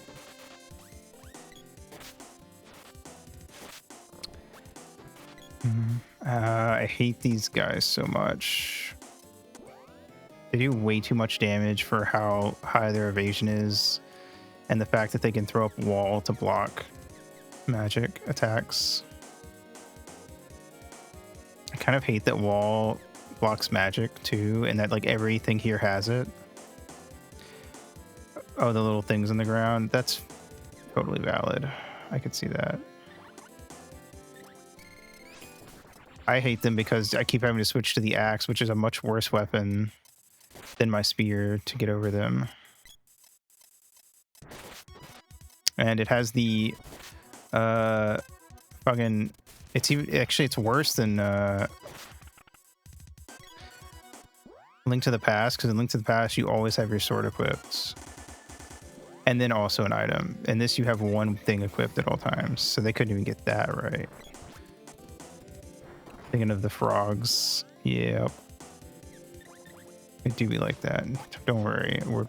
This is like the only room where there's a lot of those.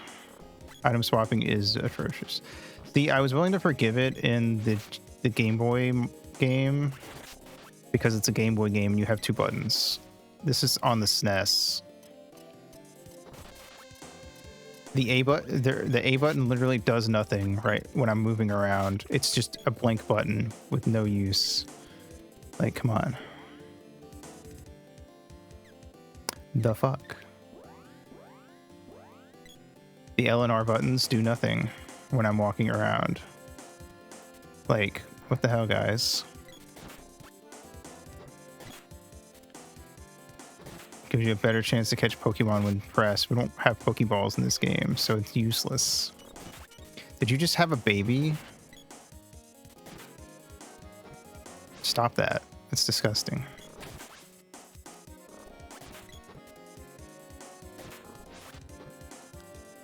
God, everything here has such high evasion. I hate it. Euros, nice. I don't remember the last time I had a euro.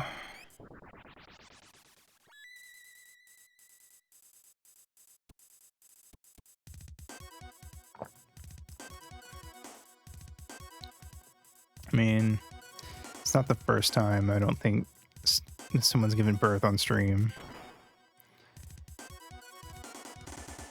And it won't be the last.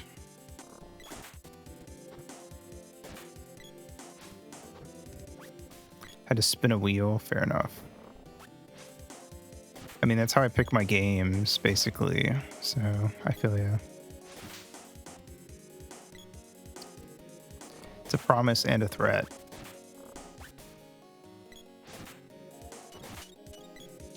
Well, it just happened again right there, so there you go. All right. Finally. Okay, we're finally past that room specifically. We have to refight this guy, so that's something. I know what you're weak to now, so I guess I win by default. Let me set them both to run away from and not attack.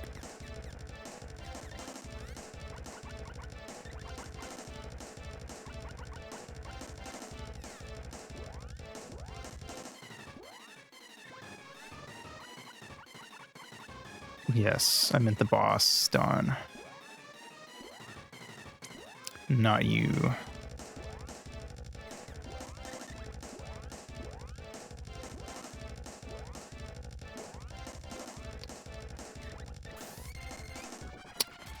The boss is weak to Flame Wars.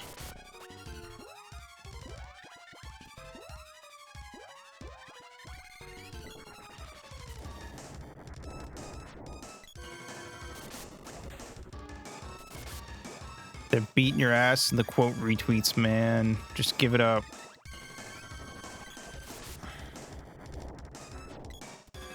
Also, there's like an invisible wall by the door for some reason. That's kind of annoying. I keep getting stuck on it.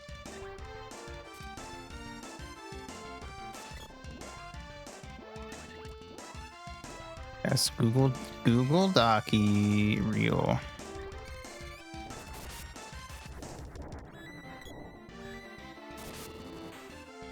I'm releasing the Discord, the Hydra's Discord logs. It's so over. Oh, Emmy's unconscious. Okay, wait, she's back. It's good. It's fine.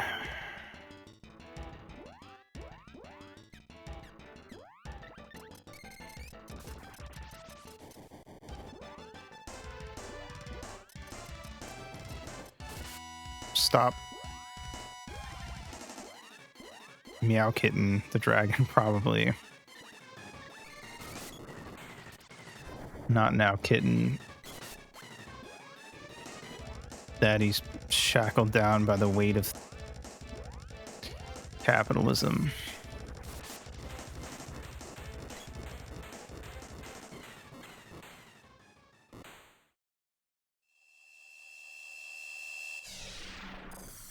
Wow, we did it. Lohisimos.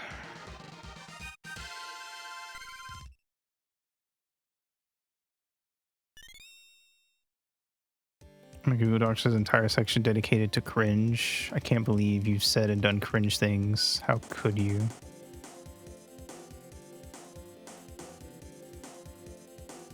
So glad my original Discord got nuked with Shadow Server. There's some gyms in that account that would make me cringe. Oh no.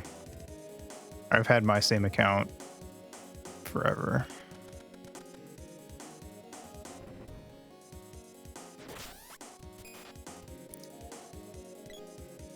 Since as long as I've been on Discord, which is like, I don't know, 2018 or something. I actually don't remember. 9 years of logs, damn. We better start cutting. All right, do I have any cups left? Yeah, I think I've got 2 left.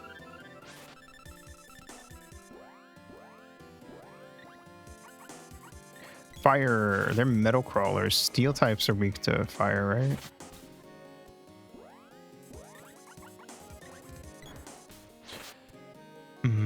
To be fair, I don't talk a lot. And oh my god, Junio's already dead again. This is what I'm talking about. These enemies can like stack up, like the like it like buffers the hits. If you take a hit while you're in iframes, you just take the hit when your iframes end, so you can just get spammed to death.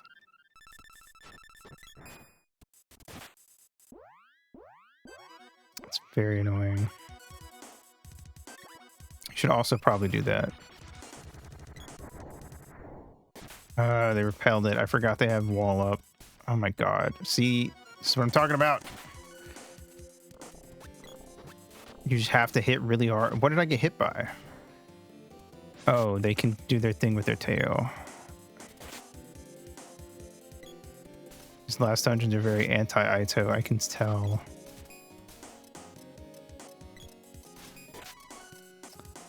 I don't think we have any. We have 2 cups left. Never mind. Didn't I use 2 of them? Whatever. No, I had to leave the first time both of them died. But now I only have 1 cup left, so we're not going to get very far. I guess we'll get as far as we can. And what are iframes? It's short for invulnerability frames or invincibility frames.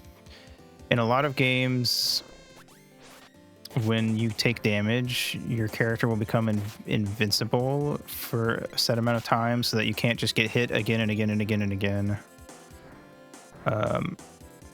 So like, let's say that touching this wall hurt me. A game without iframes, I would just take like 10 damage every frame.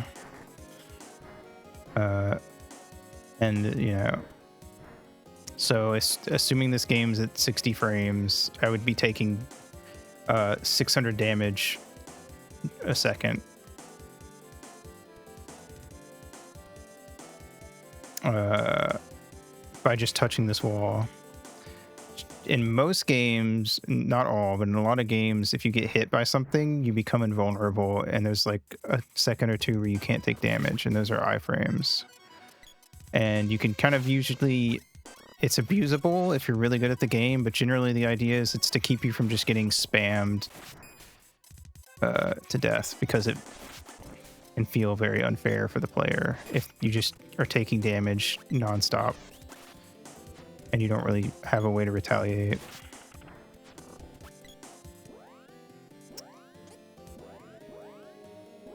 And when games don't do it, it can sometimes make those games feel very frustrating, because it feels like you just get unlucky and suddenly it's out of your control.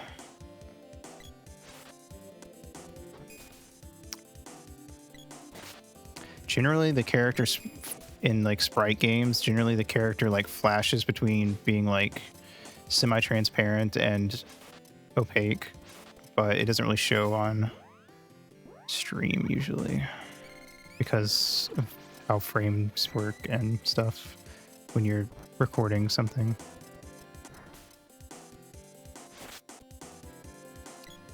Oh my god. This is like easily the most annoying enemy in the game. It can set you on fire, it can poison you, it can cast wall to be immune to magic. Like, there's so much bullshit it can do.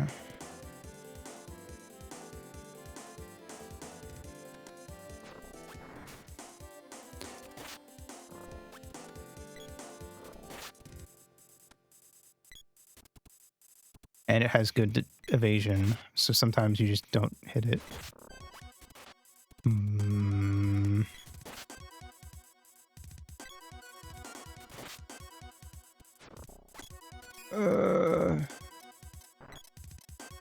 Oh boy, wall level 6, my favorite.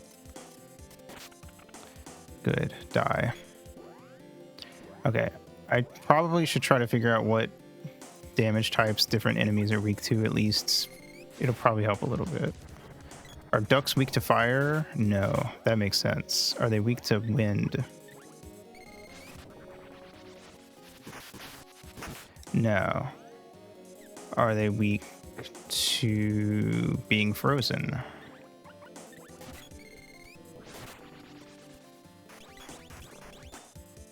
No.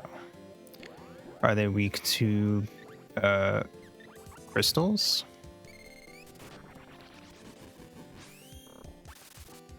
No. Are they weak to darkness?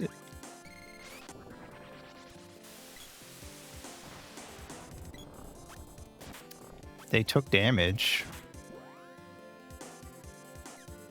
Which way is that of a duck? You know, witches are weak to fire, so should a duck. That was almost English. What was I gonna say? Oh, I'm not a fan that like the way that the elemental system works in this game is usually they just take enemies will take like basically 0 damage from an attack, except the one that they're weak to. It's I don't know, like I'm imagining like playing Pokemon and it's like Charizard is literally only weak to rock and they are everything else is not very effective. Like that would just be annoying.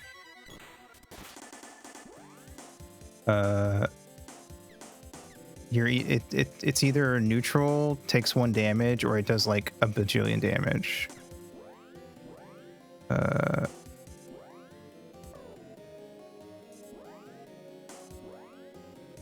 Are they weak to light? Sableye and Spiritomb? Not anymore.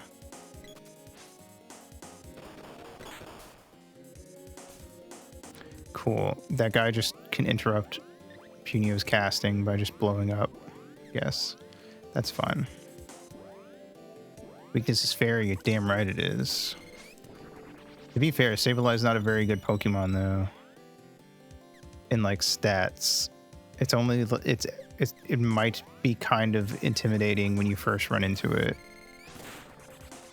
Oh, they changed into green slimes. What the fuck?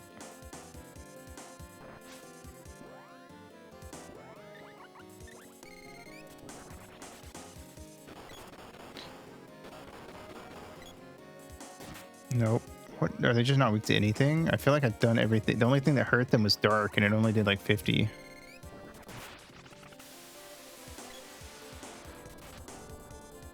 Fif 45, yeah. That's annoying. Why is everything here so strong? It's not even the final dungeon, I'm pretty sure.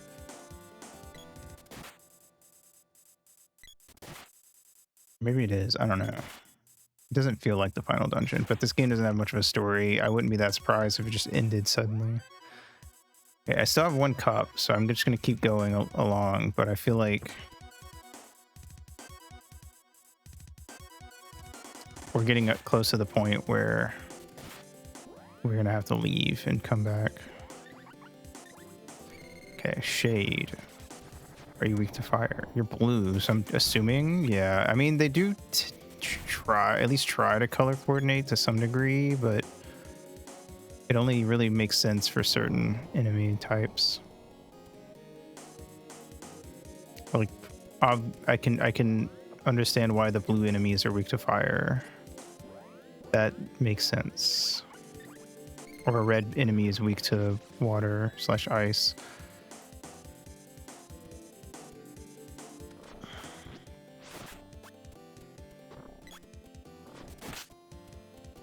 I don't know. I feel like a lot of people have personal complaints with Pokemon in terms of like, I don't know, a lot of things, I guess, but like they have a very easy to understand elemental system that aside from like certain matchups are being a little bit like, that's weird. Why does that work that way? Oh, well, sure. And like, for being real, the fact that it's a kids game is kind of great because it means you can beat the main game of a Pokemon game with basically whatever team you want. Like, your team doesn't have to be anywhere even close to competitively viable to beat the game, which is a positive, I think, because I do feel like even though most people will, why are you not taking damage? Why won't you die? I don't know. There are like certain Pokemon that you'll get along the journey that kind of feel like, well, I don't know, the game really wants you to use it, and you kind of have to actively choose to do things like not evolving your Pokemon or something. Stop making more. The Sinnoh team, yep, exactly. Oh my god, he's dead. But my point is that you can choose to beat the game with whatever team you want, and that's cool.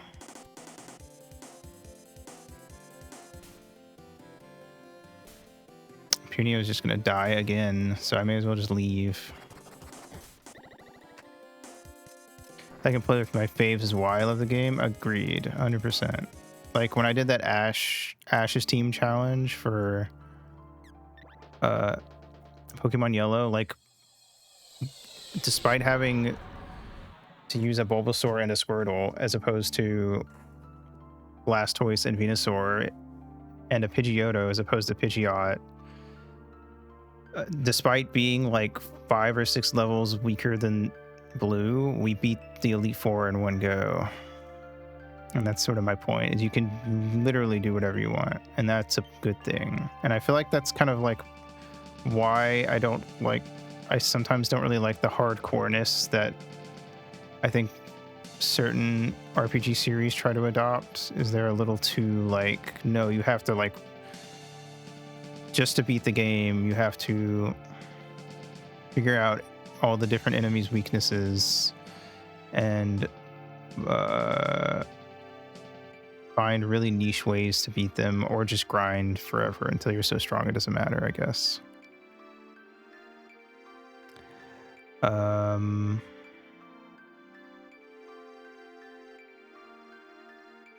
mean, I usually have to do the former because I just don't like grinding a bunch, but either option works. Although sometimes you have BS stuff where certain bosses are just damage DPS checks, and you just have to be able to do enough damage in like the first 5 turns, or you just get nuked and die. And that's something.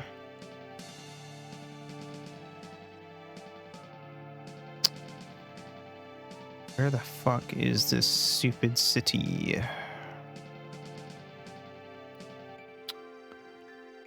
My point being, I feel like a lot of people who design RPGs, when you get to like the later half of the game, they get so worried about making sure that it's difficult that they just start like throwing I don't know, they start throwing stuff at you that's more annoying than it is an interesting challenge. And that's kind of my issue, I guess.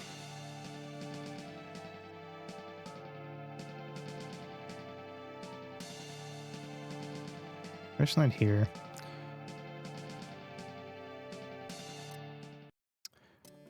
Anywhere with an N will do, honestly.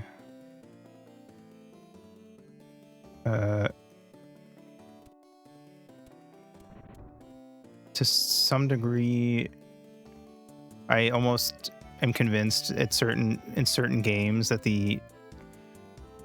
when they were testing it, they just like use developer tools to get their character to level, like a super high level, and said, well, I beat it at level 80, so like it's beatable. When if you're not doing excessive amounts of grinding, you'd only be like level 50 when you got there on a normal playthrough. I don't know. That's how it comes off to me a lot. But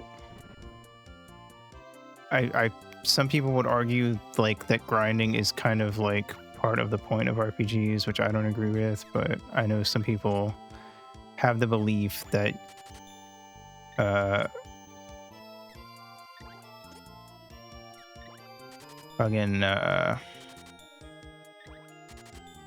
that like if you're playing an RPG, you're just supposed to spend like 30% of your playthrough just walking around grinding, and that's, for some people that is part of the fun, and that's fine if they like it, but it's annoying that how often it feels like you just kind of have to either get really good at the game or grind a lot. QA and engineers try their best to hammer it back. Well, the problem is that from what I know, the devs get very like whatever, fuck you about what the QA and whatnot have to say sometimes, and just don't fix it. So you just have to hope. I feel like the initial idea has to be built upon trying to keep that stuff down as much as possible. Let me see what love that I can put my old partners and stuff too. It's always great. Yeah, for sure. Competitive Pokemon is BS. Only reason I do ZA stuff is for the unique Mega Stones you only get from those, and now there's no way to lose points or be penalized. I mean, that's something. The Mario Maker dev doors, yeah. Lucas and his extended editions despite his wife. Real. I don't know.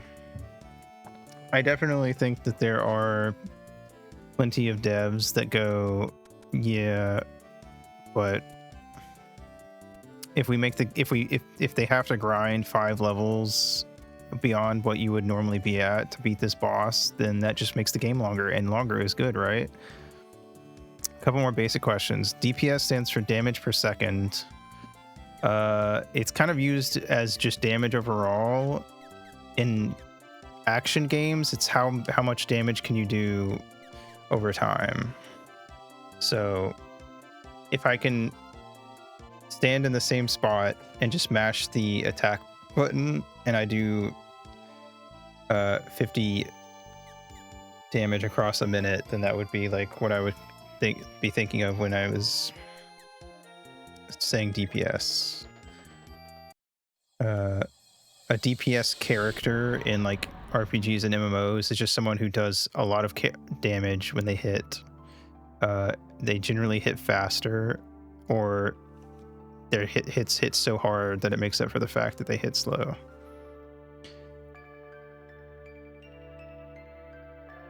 Yeah, it's a common trope in JRPGs, especially older ones, that you'll get to bosses that if you don't hit the boss enough within a certain amount of turns, or in games where there's not turns, in just a certain amount of time, the boss will just suddenly go, you lose. I don't know if you were here for the episode where I fought the wall enemy, the wall with 3 eyes on it. But that was a DPS where the wall started moving down, and once it started moving down,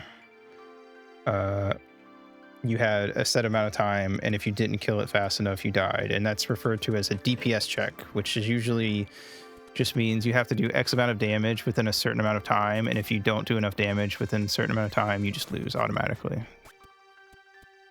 And I find those types of challenges annoying because what it usually translates to is, did you grind to X level before coming here?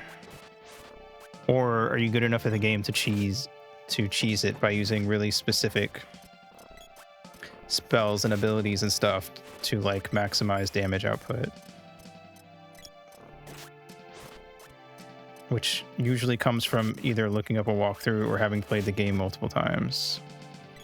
Because let's be real, very few people experiment heavily enough with a game to just be able to just like go in and immediately just figure all that stuff out, no problem. Unless you just play a lot of RPGs already like me, and that doesn't really count because I shouldn't have to have beaten 20 other RPGs to be able to figure out how to beat this boss. I should be able to do it based on what the game has given me up to that point. QA stands for quality assurance, which is a job that people have on video games where they test certain things and they tell the developers, hey, this is bad because of this, or this isn't working because of this, and the developer then ideally fixes it, but you know, I feel like it's hit or miss on if the thing you found is gonna get fixed or not.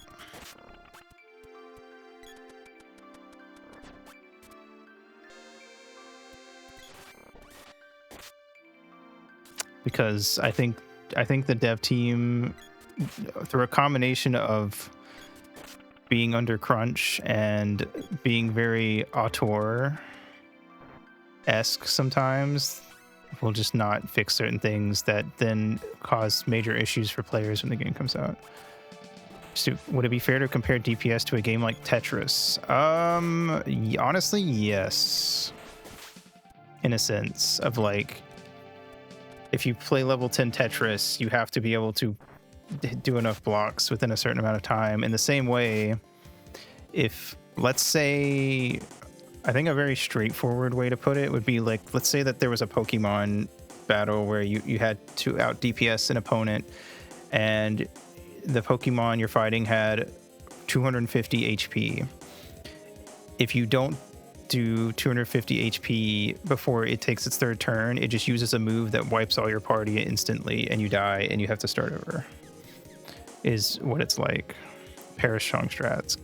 Yeah. So then it becomes just, you have to kill it ASAP or you lose. And they can be interesting. But they can also be really annoying.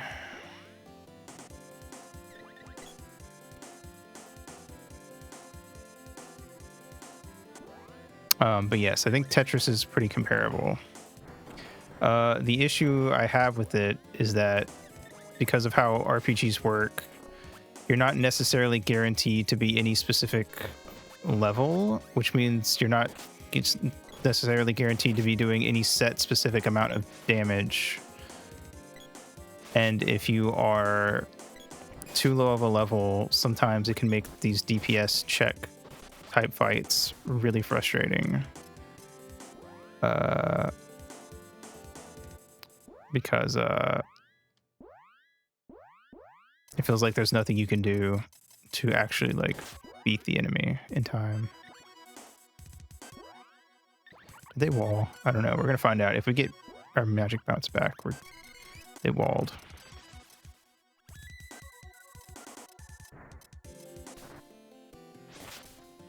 Dipper didn't, or Hunio didn't cast. Ripperoni.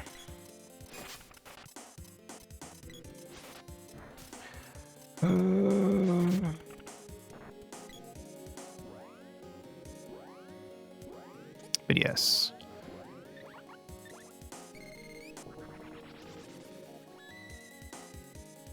It's kind of one of those weird terms where like it's a lot more broad of a usage than you would think. I feel like. But, you know. That's true of a lot of RPG stuff, I think. Junio, what are you? You're not even shooting at anything. Just run. Ugh.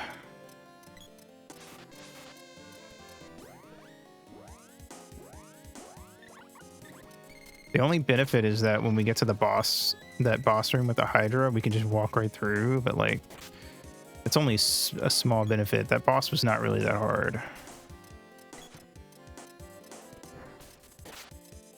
Like, I feel like we're taking more deaths on basic enemies than we were that guy.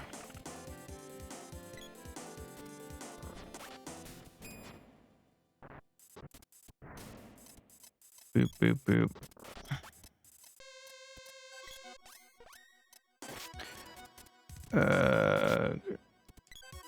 I mean, I don't think this game, aside from realizing that the game really just expects you to know that you need to be constantly pausing to spam magic attacks.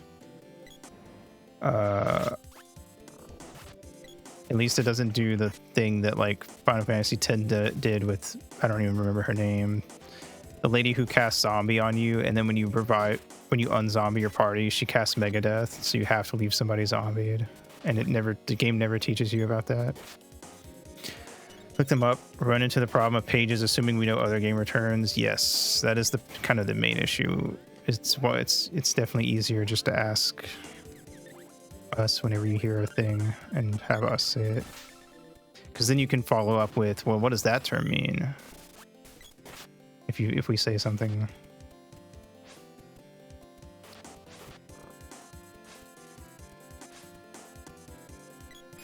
Unaleska, yeah, her. God, I hated that. It wasn't even like a hard fight. I just didn't know that that was going to happen, and I died. Because why would I know that that was going to happen?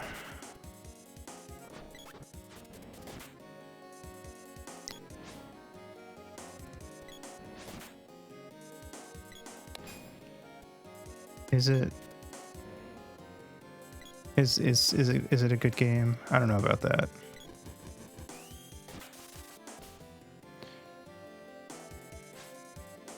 Gotta love gimmicks. I don't. Well, you know, I like gimmicks when they're established ahead of time. Like when Ocarina of Time gives you you walk into a room and there's like a floating platform. Okay, I'm leaving. I'm not fighting all of these guys.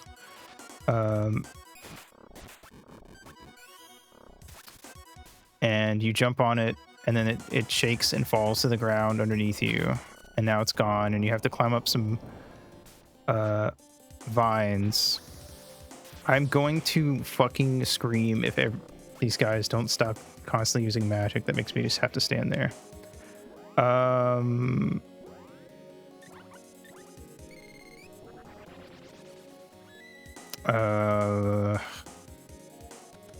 Ocarina of Time, you walk into a room, there's a floating platform, you jump onto it, it falls to the ground and breaks. You have to climb up some vines to get up onto the ledge. You open the chest, there's a slingshot inside. You turn around, there's no way out. The door leading is up on a ledge and there's nothing to climb. And then you realize while looking around that there's a ladder hanging. The only way to drop the ladder is to hit it with the slingshot you just got. You're forced to prove that you understand how this item works before you can advance, which means that anytime going forward they expect you to use the slingshot, it's fair to understand that you know that this is a mechanic that is going to be required at times to pull out your slingshot and look around and find something to shoot with it. That is how you set up a gimmick.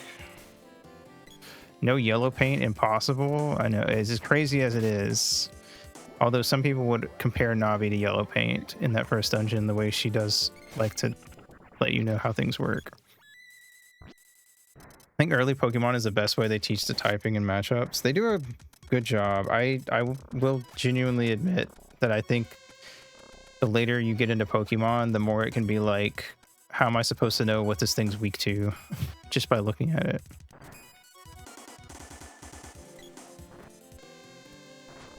Okay, can I just run past everything? I feel like the more I can run past stuff, the better. Because we're just like wasting resources. I'd give her yellow paint. I don't even know what that means, but also Tattle's already yellow, silly. Look at Phalanx and tell me it's a fighting type. I don't remember which one that is, but I will look at Phalanx.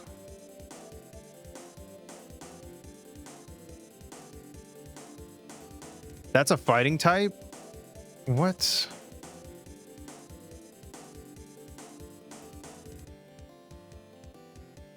Okay, yeah, I would not have guessed.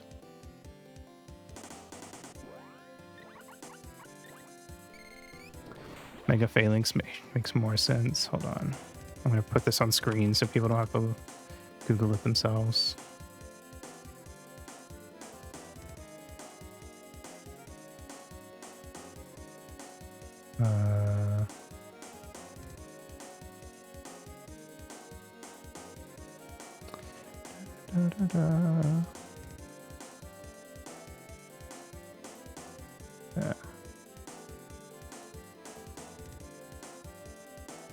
Bam. This is a fighting type, everybody. Pure fighting, no other typing. It's not a bug type. It's not a steel type, which it feels like it should be at least one of those. Just fighting type. My first thought at looking at this would be to use a flying or fire type move on it. If I'm being quite honest.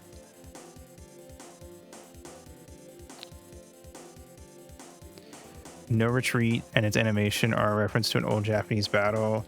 This feels like one of those issues of cool idea that immediately makes no sense to anyone outside of Japan, which is not uncommon in JRPGs. But I don't know. Feels a little weirder in a Pokemon game, just because Pokemon is a worldwide phenomenon. But you know, I mean, the Mega Form is like got like a shield and stuff, and that's neat, I suppose.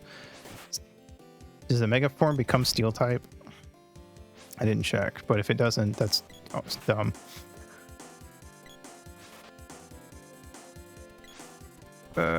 Nope, still fighting. What? It should absolutely be a Steel type. Steel fighting is fine, but like it should not just be pure fighting.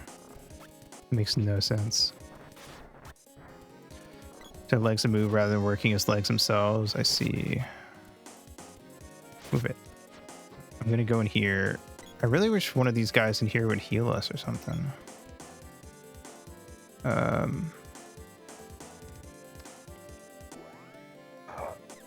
Okay. I'm gonna cheat. I'm just gonna save state in here, so if we die, we could just come back here at least. I don't know, but I will know, because coming back to this at least, we have the benefit of not losing everything. I just don't want to risk dying and losing all progress. I'm also going to take a pee break while we're here in the safe room. So, PRV.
Oh, hi, Toe. I'm back. What did I miss? A lot.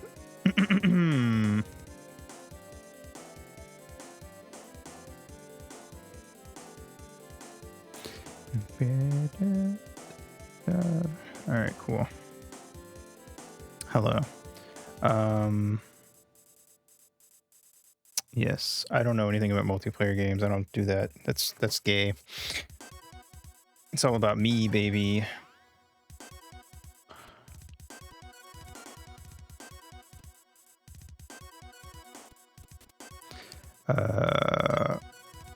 But yes, if you have video game questions, there are no wrong answers.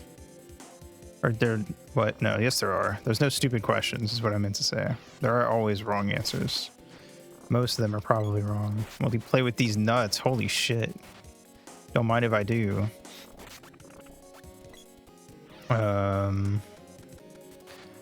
I've always been a single player gamer. Let me set them not to wait until the bar climbs that high. Let's do 2.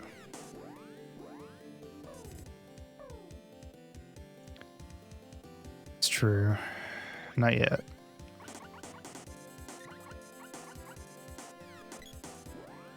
Someday. Ow. Fuck off.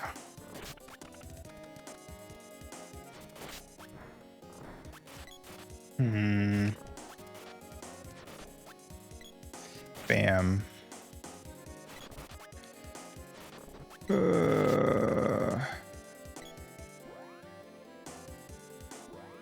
feel like genuinely one of the hardest things about like getting into gaming these days, if you're doing so through, I don't know, people who are way deeper into it, is I guess this is true of any hobby, where if you're getting into it via people who are way more experienced, is that it can feel like you're jumping the deep end because everyone else knows how to swim. And you're just trying to get used to your little floaties.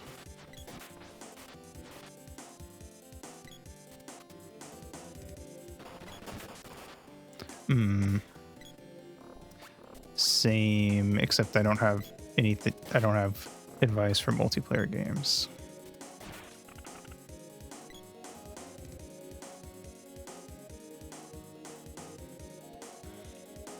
I'm very particular about sticking to what I like in my niche, my niches.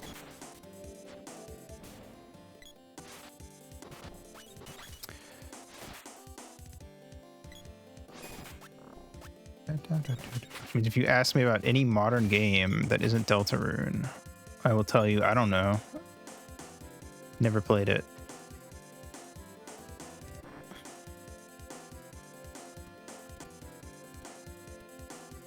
What's Undertale? That's a whole stream. Also, Undertale, Deltarune's better to get into because Undertale kind of assumes that you've played RPGs before.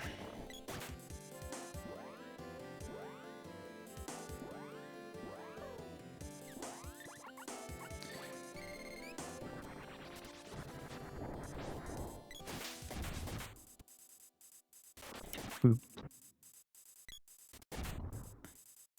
Granted, Deltarune also kind of does, but not as much as Undertale.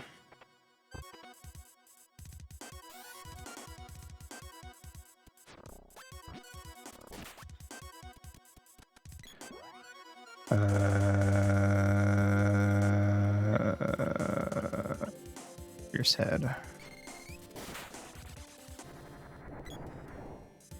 I'll give you some fierce head. Bam. Exploder, motherfucker. Don't explode my healer. Yeah, I didn't think about it back when I played Undertale because I knew enough about video game tropes to get it. But not a good game to give to someone who hasn't played a lot of games already. Deltarune has its own story that you can understand and appreciate more easily if you don't already know video game tropes. Undertale's story is, hey, it's like an RPG, but like with a twist. Which is cool for me, but I think a lot of it will go over your head if you haven't played a lot of those.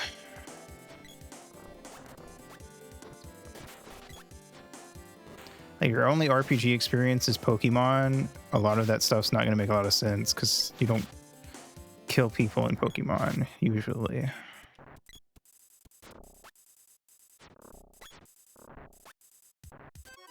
Why is there here? That just opened something. That's so annoying. Only in the edgy ROM hacks real.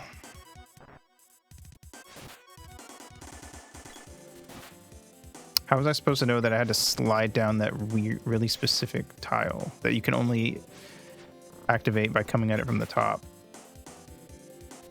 That's probably why I got stuck in here earlier. What am I doing? Run.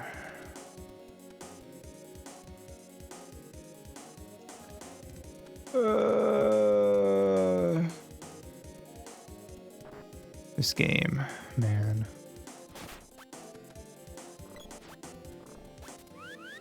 Wow. What the fuck am I doing? I'm supposed to hit them in a set order, so it's red, and then blue, and then green. Nope. Red, blue, yellow, green. Wow.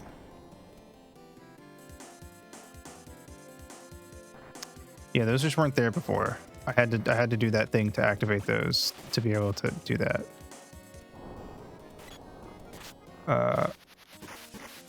Fuck off. Actually.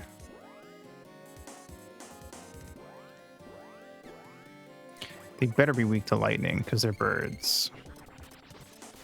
This doesn't do shit. Okay, it did okay. They're not weak to it. Fireball? I don't know, man. Before they have a chance to cast like wall or whatever. Freeze. Also, Res Dipper.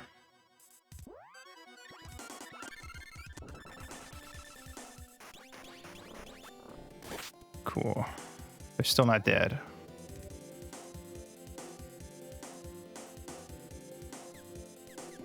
I don't know, gem missile? Jesus Christ.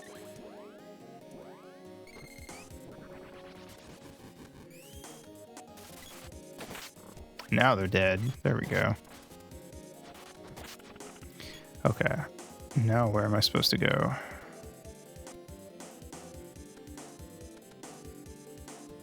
Now that I finally got to hit that switch.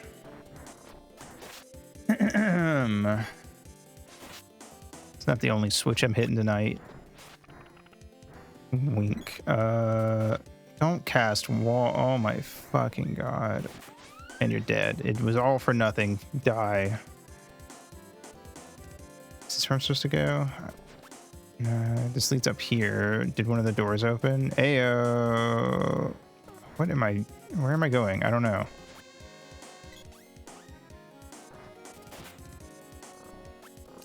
This open? No.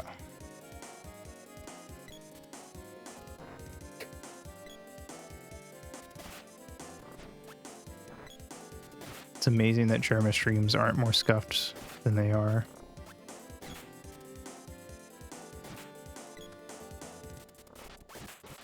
Tropes and patterns because we missed them. By the end of our first run through a monster problem, we actually didn't learn as much as we thought we did. That's fair.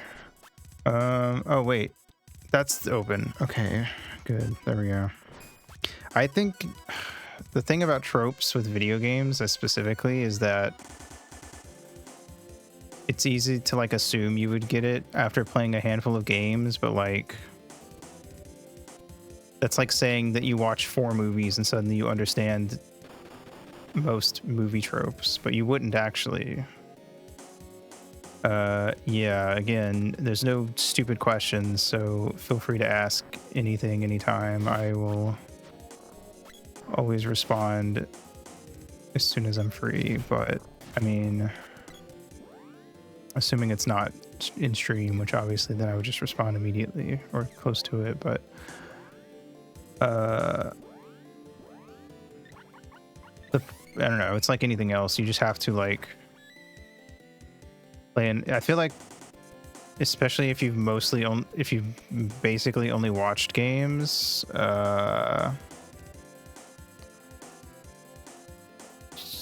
there's just like a limit to how much you can understand if you're not playing them yourself. Like you have to actively, I don't know, experience it, I guess.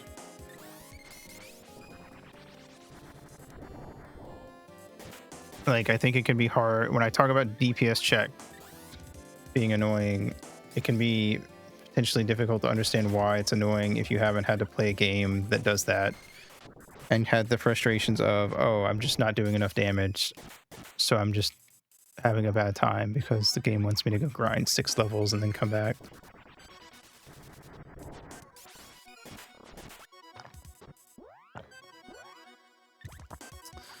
Which isn't to say that you're like required to go play every type of game and get good at every type of game, but more so to say that, like, again, like you can definitely pick up on it by like knowing people who have things to say about it and hearing them talk about it, but like reading like books or manga or anime or movies, there's just a lot of tropes that like it's hard to wrap your head around if you either aren't getting like in-depth explanations of it from someone who's firsthand experienced it, or the best thing is always experiencing yourself if you can. But I mean, I don't know. I play a lot of games and just kind of assume people watching know the tropes and stuff, so I don't point them out a lot. But I mean, feel free to ask anytime. If I comment on something in a way that implies that, like, yeah, we all know what that means, and you're like, I don't know what that means, to just go, hey, I don't know what that means, what the fuck? And I will go, well, you see.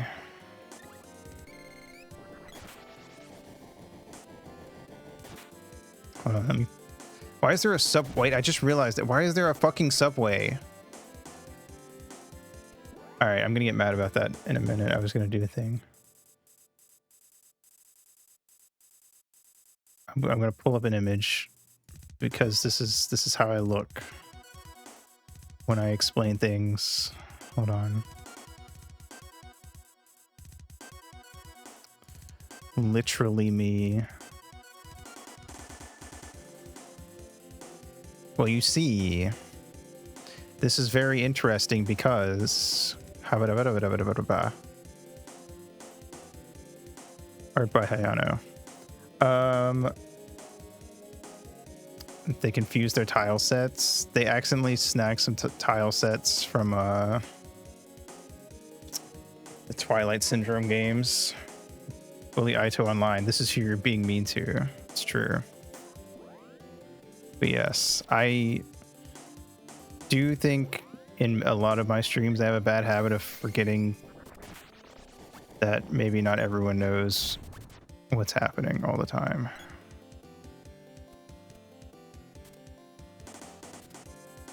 Real. I am fun to draw. It's true.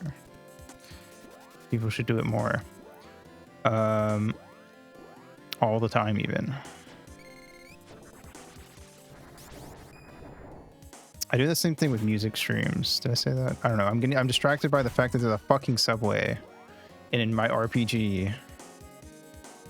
But anyway, why is the sprite for this thing so oblong? It looks like they stretched it out. Anyway, keep saying anyway.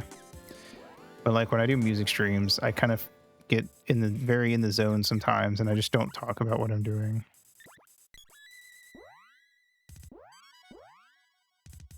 I'm not French. How dare you? I'm Irish. And also from space, but that's a separate thing.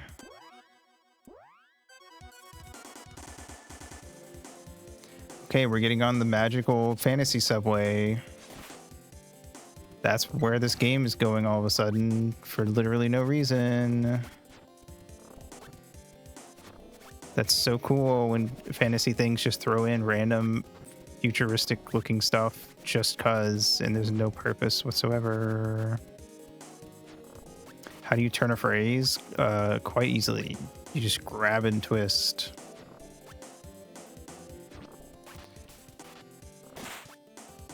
Is that a Family Guy joke? Jesus Christ. You got a problem.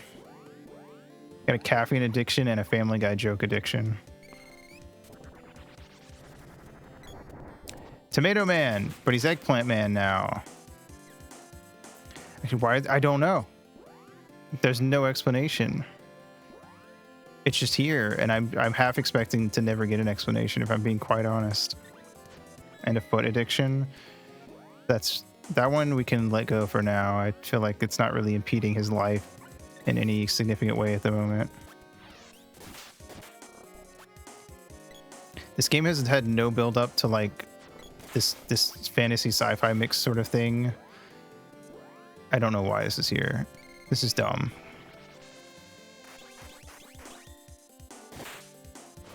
I don't like this. It's actually annoying me.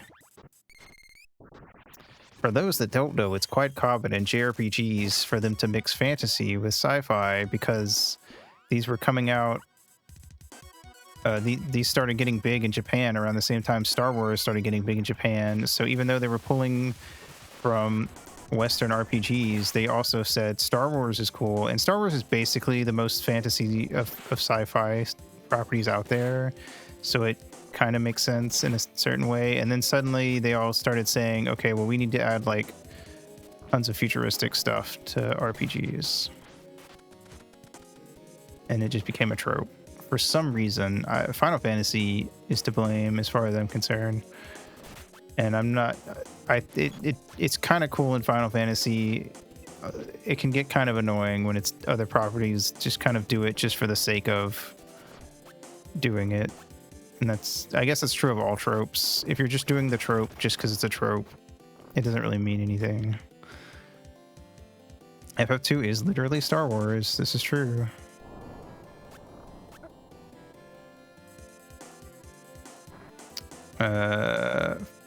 They sure thought that was a good idea.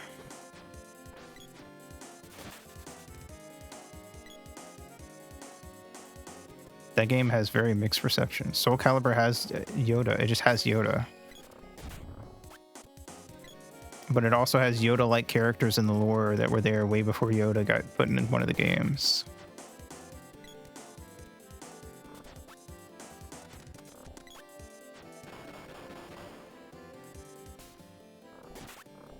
Between JRPGs and RPGs, RPG terms are super vague. Oh my god, I don't even care about you. I'm just not even gonna read their dialogue. Well, I'll read it, but I'll talk over it. They want the magic sword. Wow, amazing.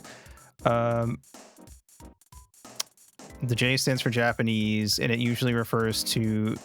Basically, it refers to any type of RPG that is descended from Dragon Quest.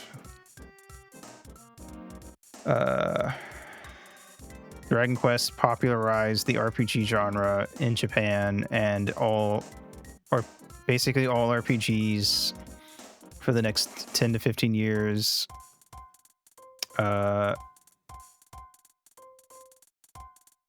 well, all RPGs for the next like 5 years made in Japan were ripping off Dragon Quest, and then Final Fantasy got popular. And then from that point on, all RPGs made in Japan were either ripping off Dragon Quest, Final Fantasy, or usually both at the same time. And so the term JRPG just refers to anything that can that's root any RPG that's roots can be traced back to Dragon Quest. Yeah, they have they have very similar stories and flow, narrative flow. They use very similar mechanics. Back in the day, they were all on the NES. They were all turn-based, and the character designs are all very similar. Where they're like a mix of anime and Western style. Dragon Quest, weirdly enough, being the exception because Dragon Quest is made by Akira Toriyama, the creator of Dragon Ball, and he has a very unique style. Some games like this game try to mimic it in the sprites, where they try to make the characters look like they could be in a Dragon Quest or Chrono Trigger game, where Toriyama did the art. But yeah, at least he got Sandland out. He did. Well, that came out a while ago. The show only came out recently. Toriyama loves ankles and he loves monsters. He thinks his favorite part of drawing for RPGs was the monsters. He really likes making silly monster designs, which is based. But yeah, Toriyama is a really cool artist. The difference between a JRPG and a Western RPG, which is usually called a CRPG. Thank you. Welcome in, Yaz and Gers. I definitely said that wrong. But hello, welcome. CRPG stands for computer RPG, which back in the day was meant to refer to any video game that was inspired directly or at least a lot by games like Dungeons and Dragons. And those are what early JRPGs were mimicking, but they had to size it down for video game consoles usually, which meant they were a lot simpler. Okay, I'm trying to think what's the best thing to do here. First of all, let's have them back up and not attack more than is absolutely necessary.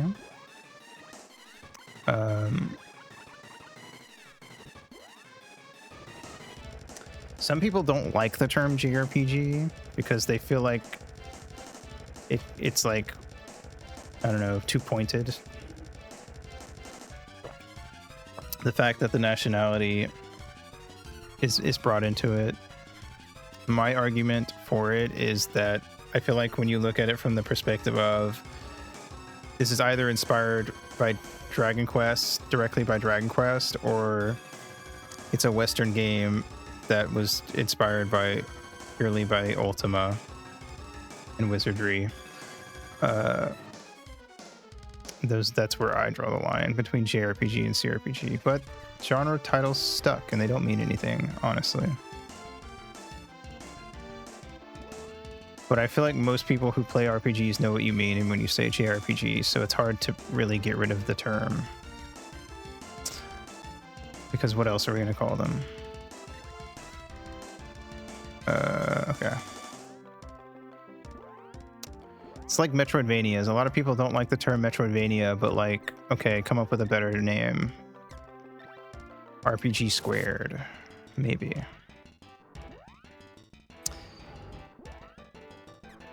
I feel like I'm going to be honest, I think most people who complain about the JRPG term probably think you could just call them turn-based RPGs, not realizing that there's a lot of games like this that are not turn-based.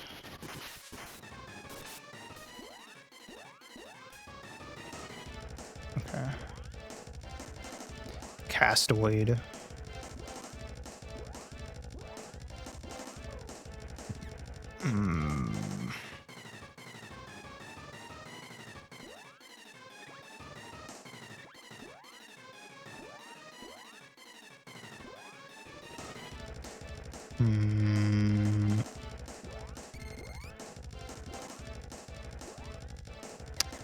Chocolat. Tell me you don't play RPGs without telling me you don't play RPGs. Metroidvania is inspired by so Metroid came out and it had a very specific, it was already a type of game exactly. That existed before Metroid, but Metroid popularized that sort of 2D action platformer where you explore a very large place that's very labyrinthine. Other games that came before it, like Barbadook, existed, but Metroid popularized it. Starting with the PS1 Castlevania game, Symphony of the Night, Castlevania combined the Metroid style with RPG mechanics like experience and leveling up and stuff. And so people refer to it as Metroidvania. It is a combination of Metroid and Castlevania. But yeah, the key things I would say are, I think of Metroidvania has to be a 2D and involves some level of platforming, even if it's very light, the way that it typically is in Castlevania games. And there's a requirement that you have to pick up equipment or abilities along the way that open up new paths that you could not go down before. But even that's a very vague thing, I think. I don't know. Again, I think Metroidvania is one of those if you know kind of genres where, like, once you play one, you can say, oh yes, this is or is not a Metroidvania.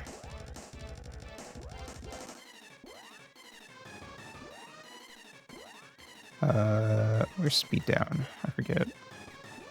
Hollow Knight is a Metroidvania. Hollow Knight and Silksong are definitely the most popular Metroidvanias. We have Revivify. I'm dumb. I didn't realize we got Revivify when we got Triad. That's good to know. Lucid Barrier, Lucid Beam. I'm trying to see what all we have. Nah, whatever. I'll just have her heal preemptively.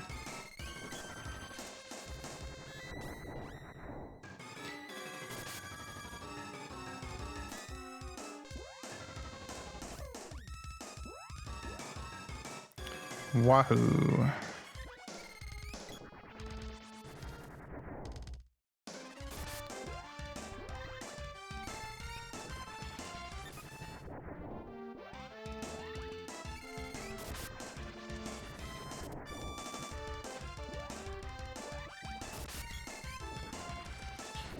Come here, kids. Come up in the corner. Oh, I'm not close enough. Oh, what? Why can't I target? Oh, is it dead? Is that why? Oh, it is dead. Okay. It wouldn't let me target it. I was confused. I thought it was going to force me to sit through whatever attack it was about to do before I could hit it. But no.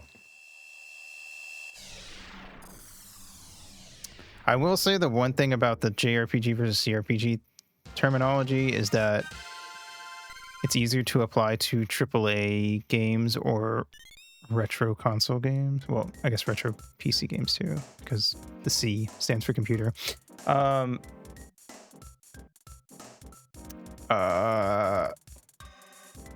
With, like, if you talk about like more modern indie games, it's very common with indie games to like mix a lot of genres, and even in AAA games it's fairly common, to be fair.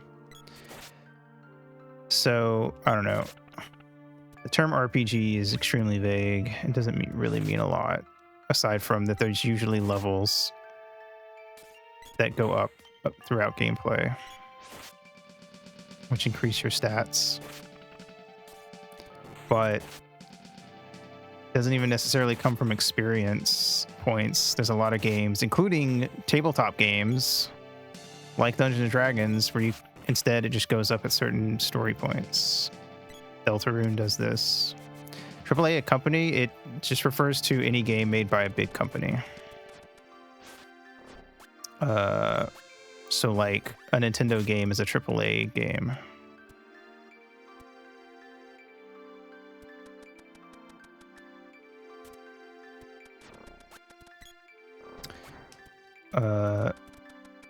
Stuff like that.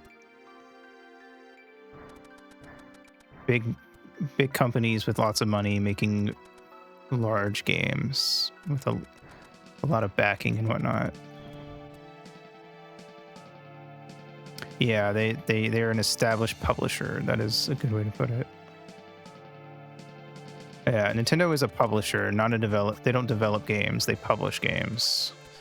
there are teams at Nintendo specifically for developing games, but Nintendo, the company, is a publisher. Ubisoft is a publisher. 136 damage. Let's go. Kind of epic. All right. Do I need to go in this door down here? Is that what I'm supposed to do?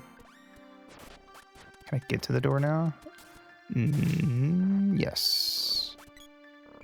Okay. It's locked.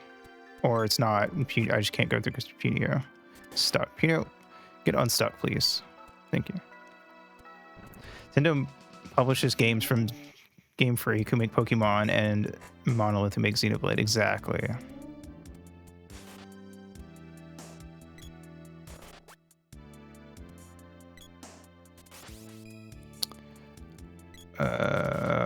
Zero damage. Okay, well that's annoying. What are you weak to? Earth? What is Earth weak to? I don't even know. Ice? Probably not, because that's what fire is weak to. Let's find out. Freeze. Level 3. It did a 150 damage, so cool. I am gonna leave though, because we can get. Also, that sword is Master Sword colored, so that's kind of epic. She's petrified. That's so annoying. That means I have to wait for her to unpetrify, so I can leave. Actually, I don't have to do that. I could rope out. What am I talking about? Shooting my rope. All right. Anyway. Okay. We can now leave, go restock, and come back. So they do give you one checkpoint halfway through, which I guess is something.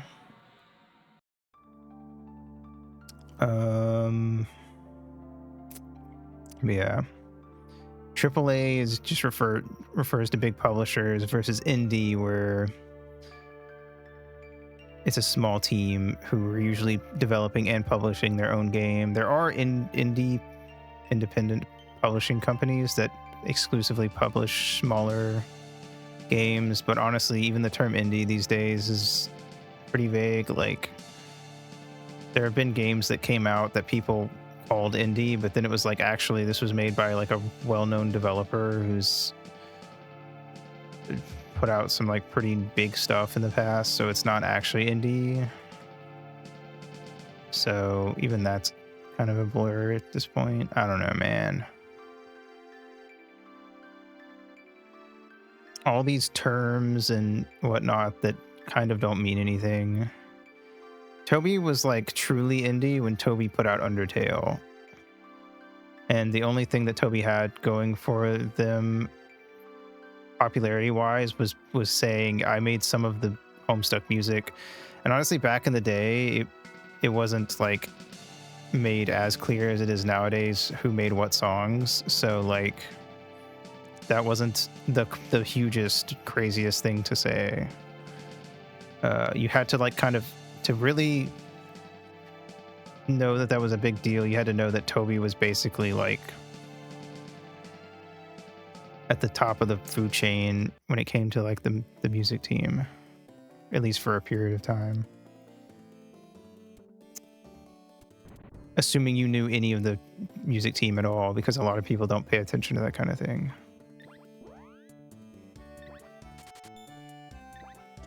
But yes, I feel like once you have a big hit, it's hard to really see you as indie. And Undertale is still relatively niche, I would say, compared to a lot of games out there, but like calling Deltarune purely indie is sort of in like a, like I would put it in the indie category, but it's not like nobody knows about Toby Fox and Undertale. I made Megabox didn't accept the nomination for some stuff recently and got mad for some reason. I thought I heard about the didn't accept nominations, but I thought that was just them being like, I'm not an indie dev, so don't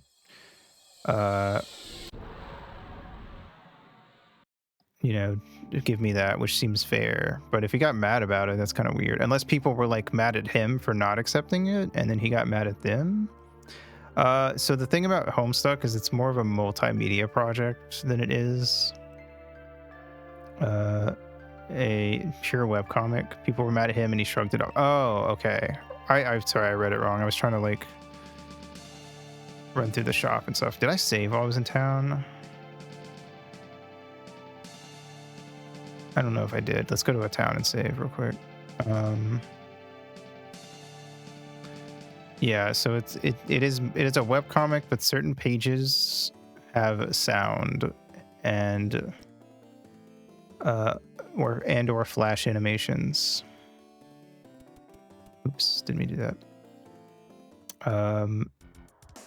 There was a music team that worked, sort of worked, I guess.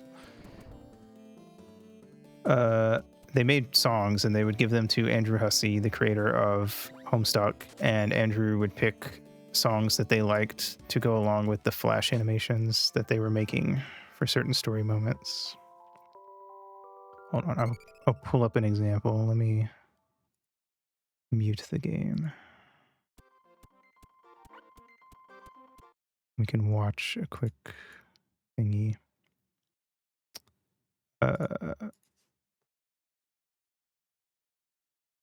Got to show off the one song. Which one?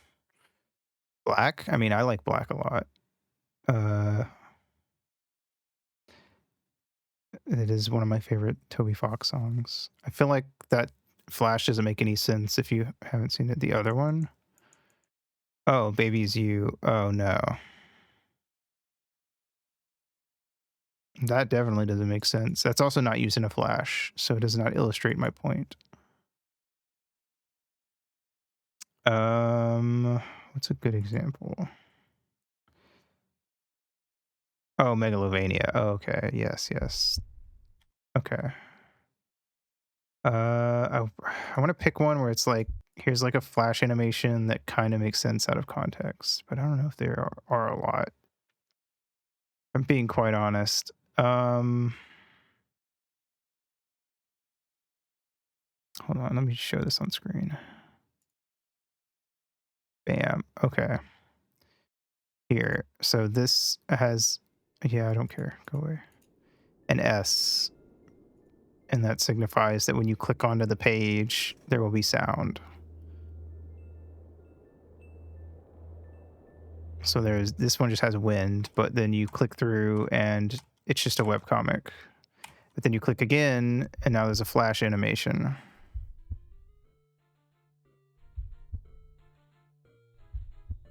With music and whatnot.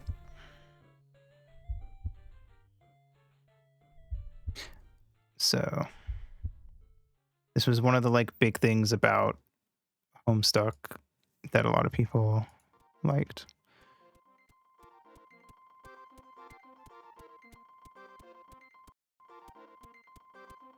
And Toby did a lot of the music for it before making Undertale.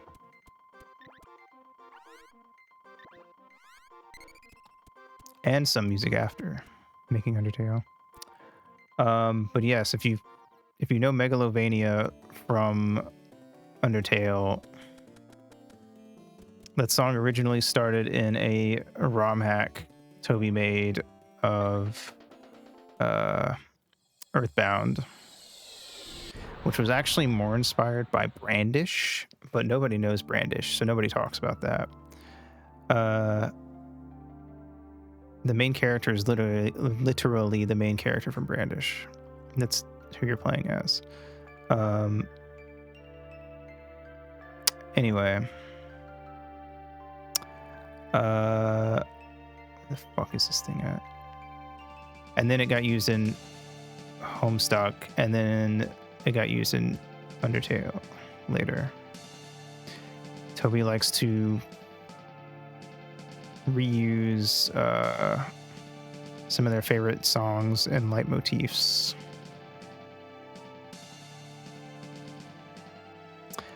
In other works, which is fair. ROM hack, no, you're good. I am, like I said, I'm fine with answering literally any question. It gives me something to talk about with these types of games too. A ROM hack is just if you take a game and essentially hack it and alter things about the game to make it something else. So a basic ROM hack would be a randomizer, like a Pokemon randomizer, where you, instead of getting Bulbasaur as Charmander and Squirtle as your starters, it just picks 3 random Pokemon and those are your starters. And every time you run into a Pokemon, it's a random Pokemon. And that's like a very basic ROM hack. Some people take games and they edit them to like extreme degrees where they sort of use that pre-existing game to tell their own story.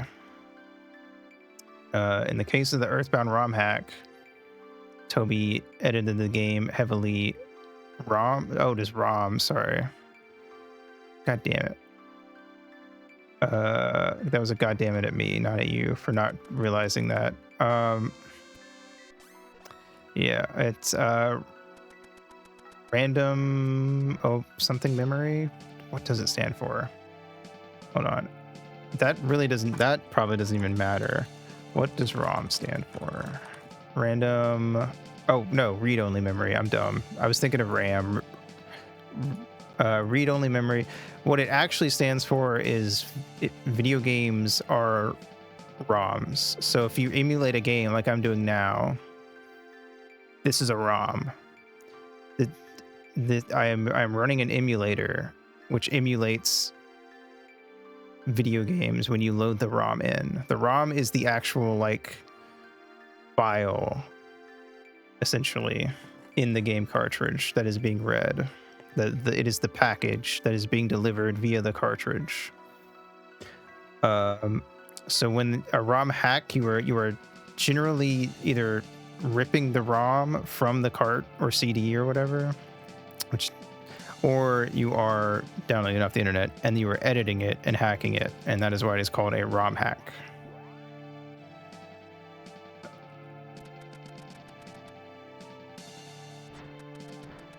As opposed to you could call it a game hack. Yeah.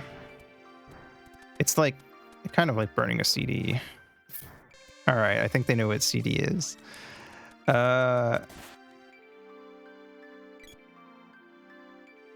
It's a ROM hack. I don't know. CD's nuts. Gaudy. Green turtle with blue skin. Whatever they have. What's a CD? CD's nuts. Got him.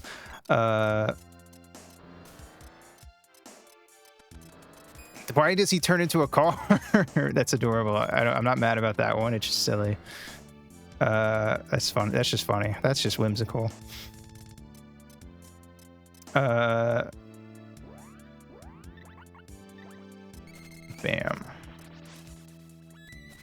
Yeah. You could just call it a game hack, but the common term that most people use is ROM hack. I'm fucking frozen. Oh wait, no, that was me that got frozen. Works to stream games. If you want to stream old games, if you're playing a game off Steam, no. If you want to play retro games off of your computer as opposed to streaming them through the console, which requires getting a yeah, I am. This is the point where I go. I know way more than any of these motherfuckers about this. If you want to play, let's say, Ocarina of Time, why do you not take damage? Fuck you, die. On your personal computer, you would need to download an emulator, but I would help you with that off stream if you were doing that. Also, I would have you play the Ship of Harkinian version, but that's a whole other topic, because that's a decompilation, which is why it runs better than emulated versions of Ocarina of Time.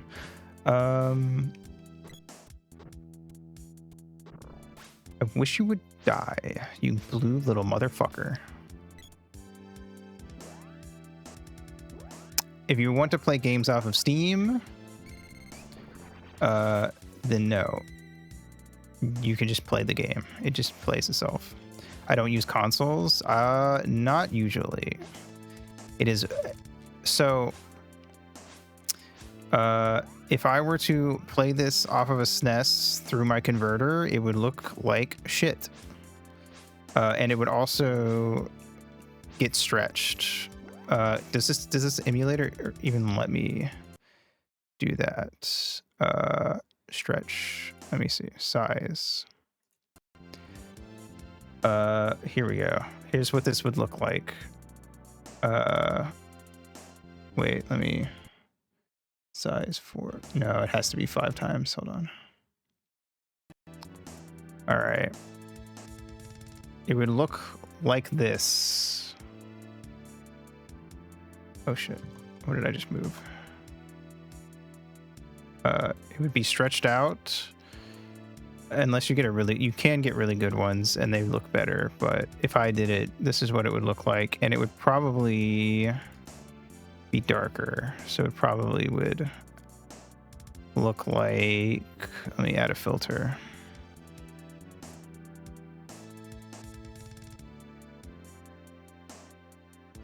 Let's see, color correction.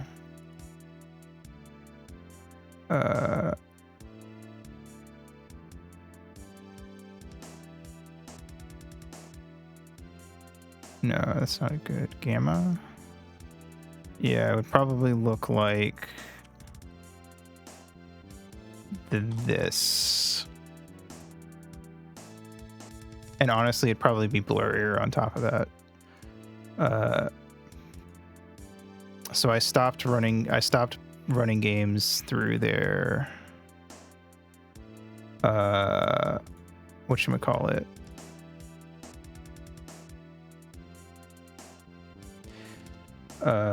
Off of original hardware because my thingy sucks and is bad.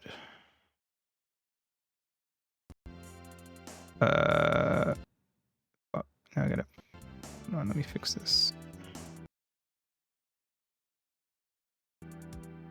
Okay.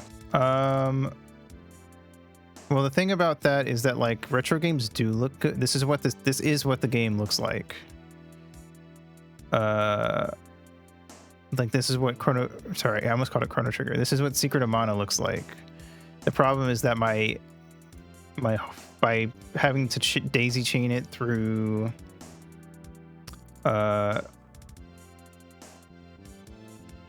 multiple things, it just looks like shit because it gets upscaled and don't do that, stretched and stuff. You have to have really specific hardware and it costs way too much money to be worth it. Retro games look best if you play it on a CRT. That is kind of the whole deal with that as well. Did I set their thingies back? No. CCTV. Hell yeah. Get a CCTV fucking camera. All right. Anyway. Cathode ray tube is what CRT stands for. I don't know if that, just in case, I'm just going to drop that one. It's the old TVs with scan lines. Because pixel art for, god damn it, a Doom trap. If I didn't think it would get me muted, I'd play the Gur Doom song just because, why not? I don't know. Anyway. A lot of retro games were made knowing that they were going to be played on CRTs, so a lot of visual decisions for the games were made because it looked good when you played it on a CRT. So certain games, and by certain I mean most retro games, just look better on a CRT. But that's a pain to stream, and some people don't even really like it, like as a streaming thing. I don't know. It involves getting a camera.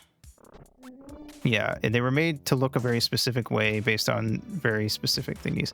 I do sometimes play with a CRT filter on, but I think when I tried to set this game up for some reason, it just didn't work. When I was trying to set up. Yeah, it won't even let me alter my shaders for some reason. I don't know if it's a problem with this specific game or what.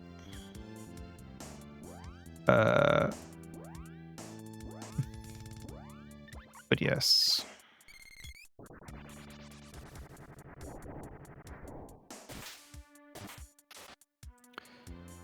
Bam. The thing about emulators that I think a lot of people also don't understand is that if you pick up your Nintendo Switch and you go to the app that lets you play N64 games, that is an emulator. And that's why fucking Ocarina of Time sucks ass on there. It's not a good emulation of Ocarina of Time. Or Majora's Mask.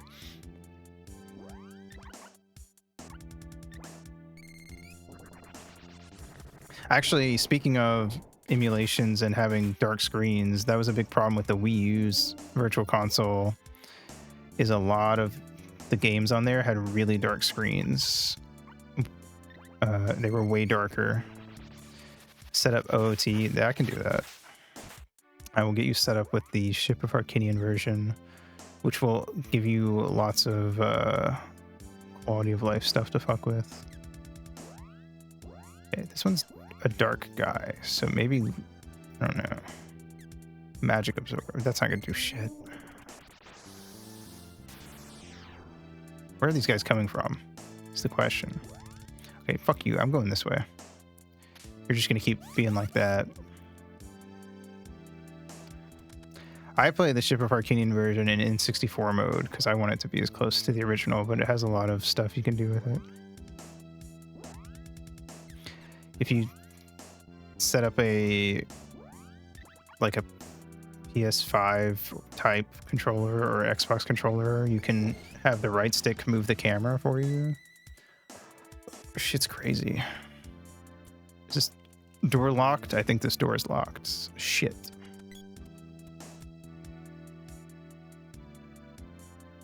Yeah. Of course, I play with my N64 controller plugged in.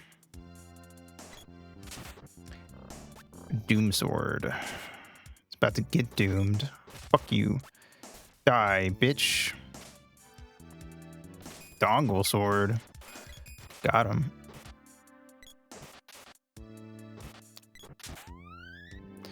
Basically, the only games you really see me play off the original console is Switch stuff, and honestly, every time I do it, I'm like, I don't like having to set this up, so I really try not to play anything that's not on my PC these days. It's a hassle. That's a book on the ground. Am I gonna get? It's gonna kill me. It's gonna eat me. I fucking knew it. Well, the book can't eat me if I eat it first. I didn't want to shoot the sword. I wanted to shoot the fucking book. The sword's all the way over there. You know what? Fuck you. Come on, kids. We're getting out of here. There's so many fucking rooms. Dead end. Books lined with asbestos and ass. Real and true.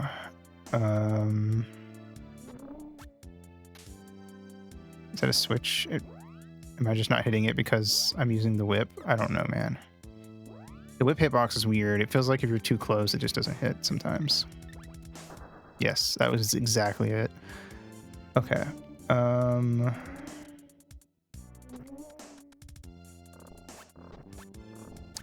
Uh-oh.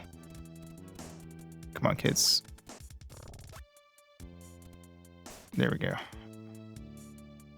Oh god, switch back to Dipper. Okay, move it. Ah, get off me. Motherfucker. Yeah, I don't know. Honestly, my opinion on playing games on OG hardware is that it's overrated. It's the best way to play it, but it's just too inconvenient. And as a streamer, it's not worth it. If I only played in my own time, yeah, I probably would have invested in a CRT and stuff. But I'll basically only play games on stream, so what's even the point? I'm not a purist. I don't really care enough.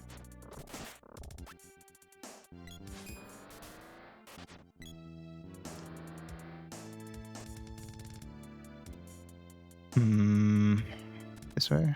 Or this is where I came from? I don't know, man. This way? Maybe not. Maybe that's not where I came from. I don't know. I feel like I've been in this room, but I don't know for sure.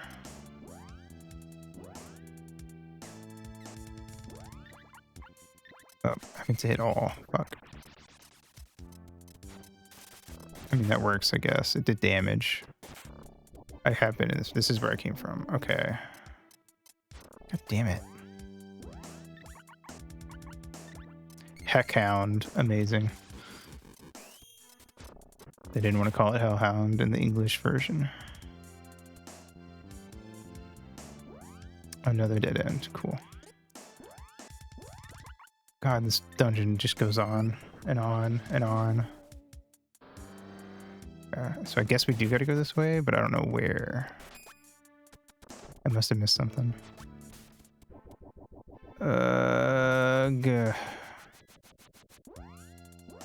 Neither of them can do anything because they're getting hit right now.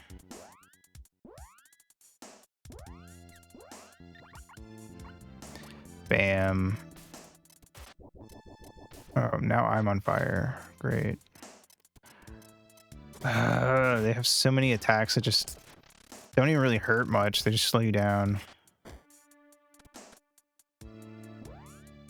Or they wombo combo you so much that the damage does add up. I'm not sure which is worse.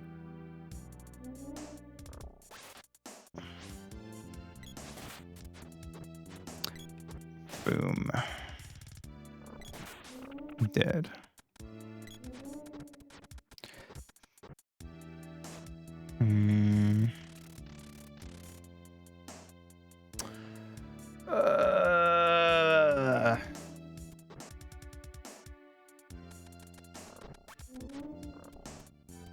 Where do I go? Cool. Now we just have to stand here and wait.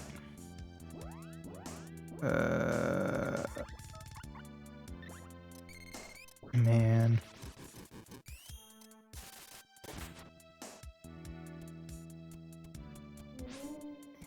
I don't know what to do. Can I jump down here? No.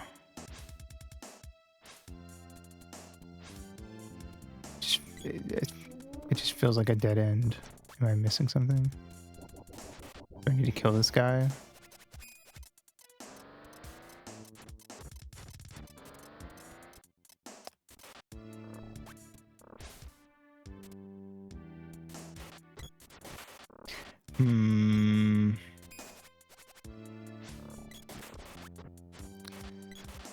Ow. Ow. No, that didn't do shit.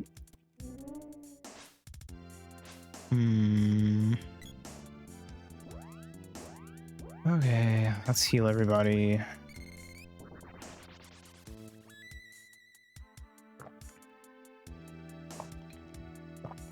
Just gonna look, see if I can figure out what to do next.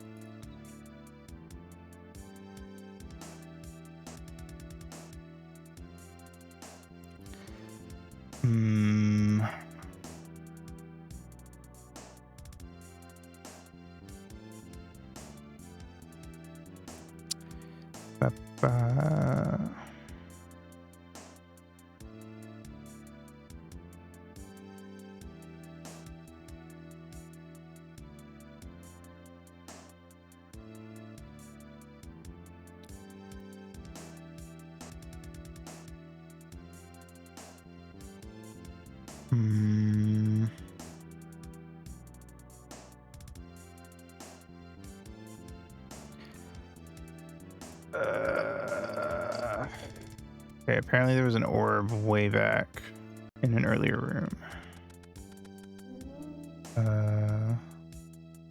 that I don't think we went in because I don't recognize it.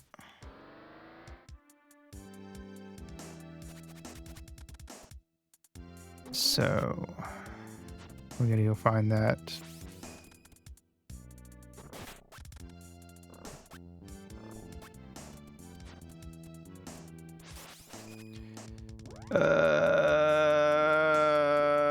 Die, please. Just get out of my way.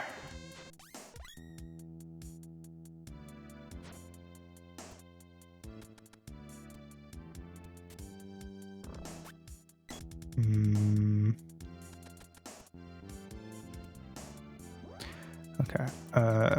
Morningstar.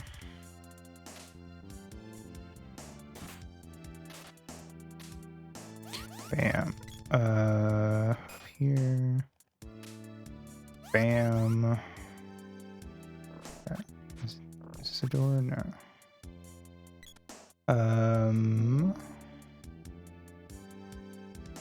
Gotta wait for her to unsnowman. There we go.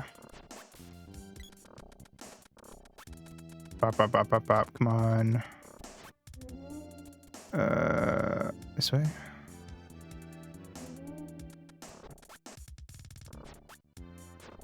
Yeah, maybe.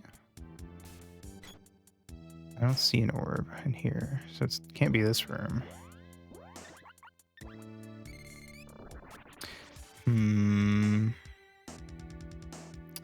Over here.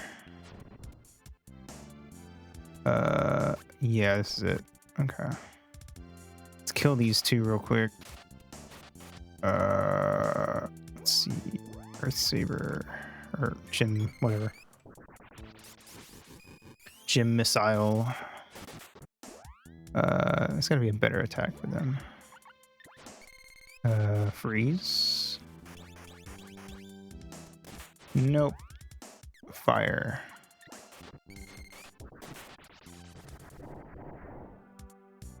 No.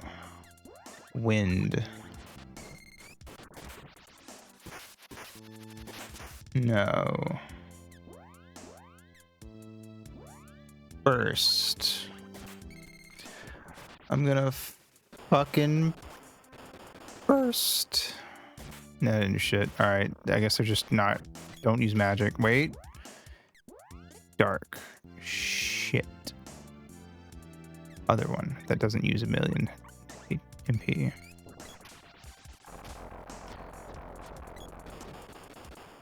Nope. Okay, I thought maybe finally dark was useful. Nope, they just resist all magic. That's nice. Fuck you, stupid swords. Bam, one down.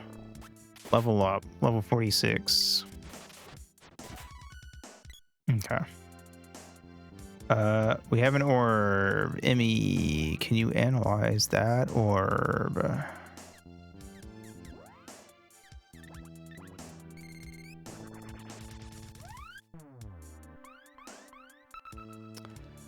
Gnome's magic. Okay. Gym missile, I hope. It worked. Heard a distant sound. I don't know what that did, but it's probably why I couldn't figure out where to go. It also summoned a book, because of course it did. Okay. Well, let's explore. Skibbity beep beepity.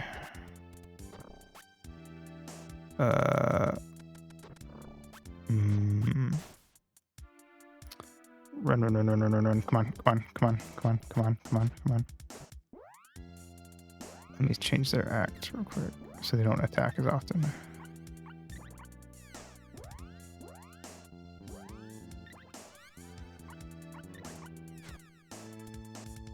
Okay. Let's see. They're stuck. God damn it.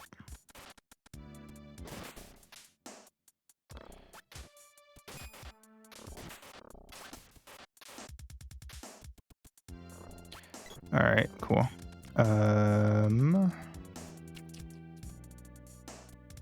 Let's see. Do I go up here now?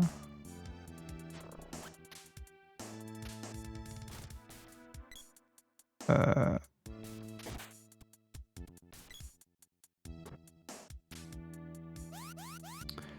all right. No, come on. Let me just, there we go. Okay. Oh, wait. We can go in here now. That's what it was. All right, cool. We did it. Let's go. Hiya. Hiya. Hiya.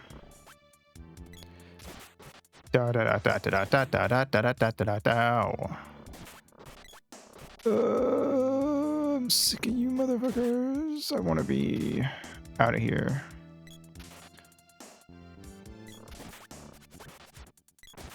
At this point, with how long this is, it's got to at least be the penultimate dungeon. It just keeps going.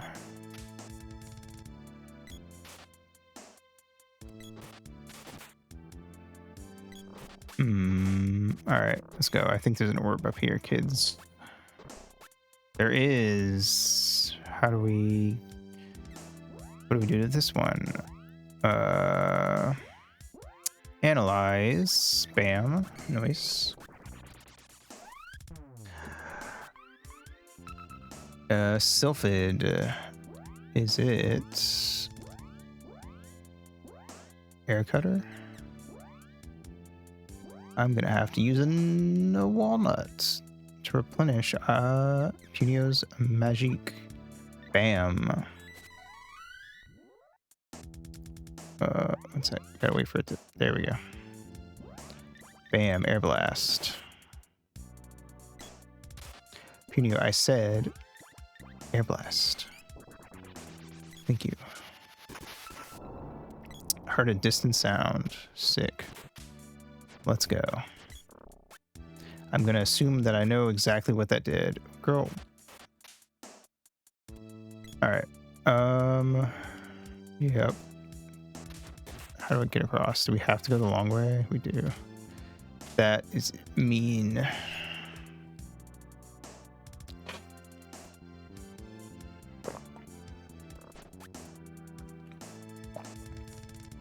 Okay. Nope. It did not open that. I was wrong. What did it open then? Was it something over here? Why was the book not there before, but now it is? Very silly. Okay.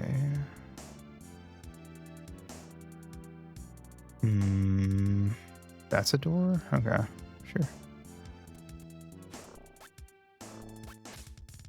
Okay, move it, Buster. Dead end. Okay.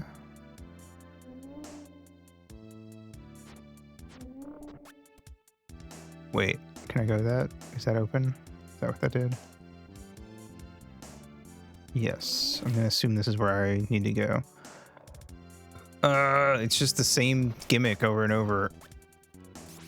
Fuck off. Okay. Analyze. Who are we using now? God damn it. Ugh. Lumina.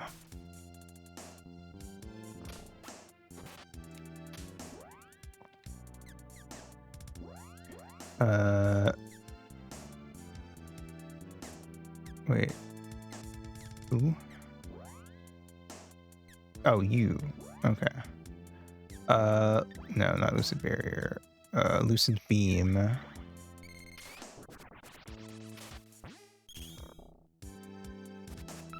Okay, heard a distant sound. Okay, now I think I know where we gotta go. Come on, Punio.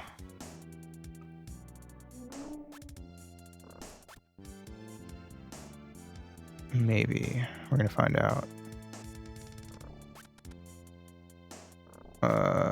This way.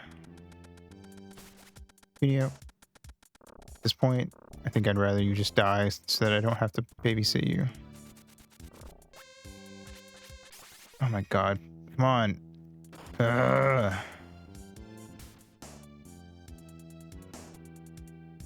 Alright. No, it didn't open this one. Was it back upstairs?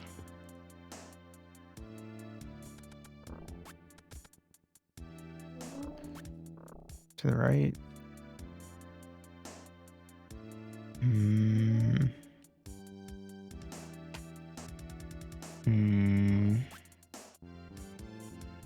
I don't have any idea where to go now. Through here? Maybe.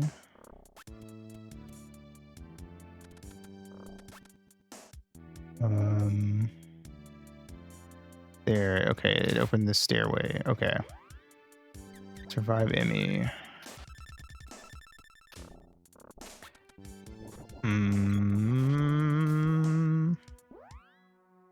Let's have her heal everybody. Have Punio do Gym Missile on the Heckhound. Hiya. 120, I'll take it.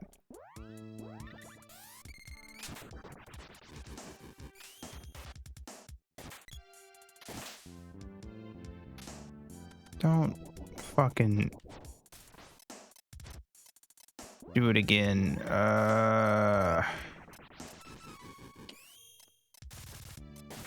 Alright. Moving on. By which I mean trying to run past as many enemies as possible.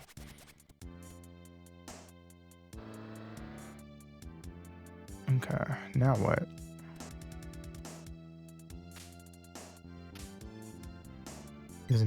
Does not go anywhere. The hell? Okay.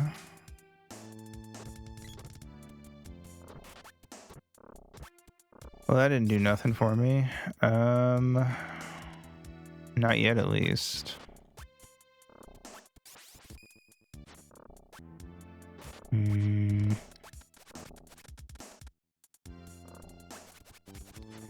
Okay, so I don't know where to go then.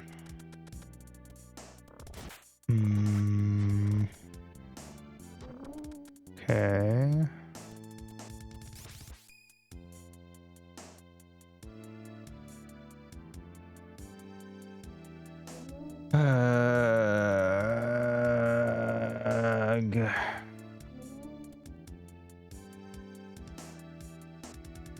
Okay.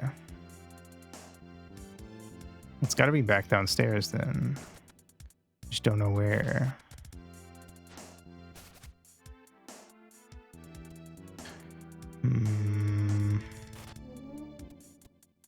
I already did that one.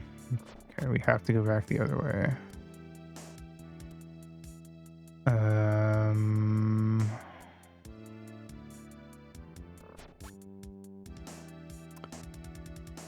It's not this one. So, is it further back? Damn. Like, I mean, I guess it's gotta be, because it's nothing up here. Move, would you fucking move? Go, go, go.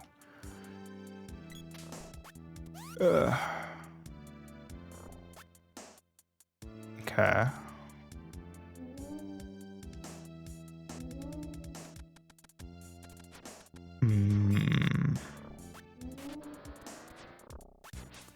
No.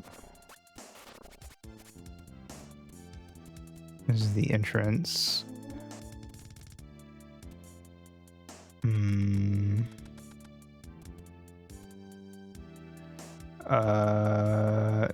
Is it in there? God damn it. Fuck you.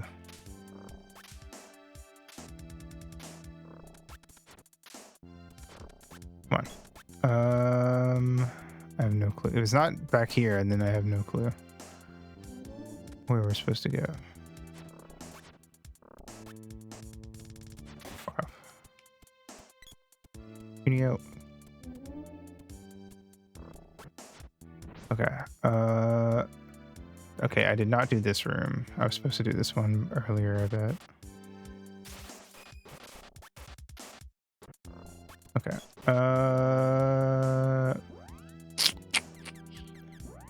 Bam. Analyze.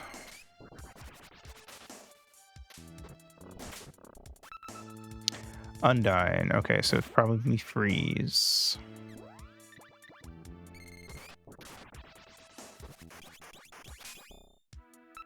Yep. Okay. That opens the one I'm thinking of.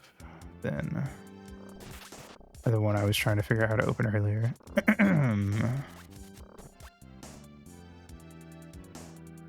Okay. Because they correspond to the rooms directly above them.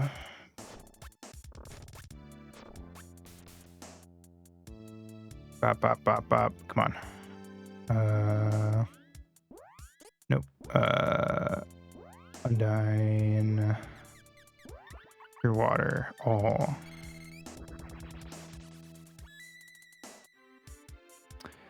Okay. Come on. Up the stairs. Doobie doobie doobie doo.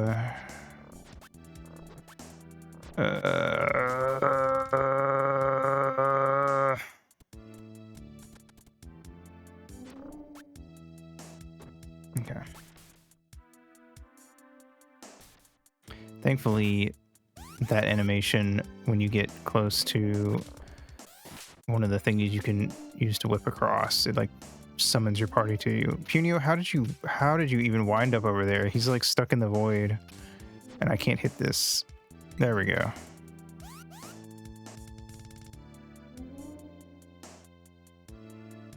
Okay. Loop around past this guy. Into this door. Hit another orb. It's red in here. I'm just gonna take a wild guess as to what I gotta do.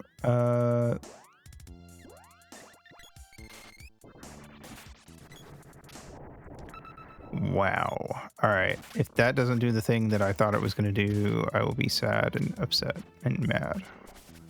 And everything else. Fuck off.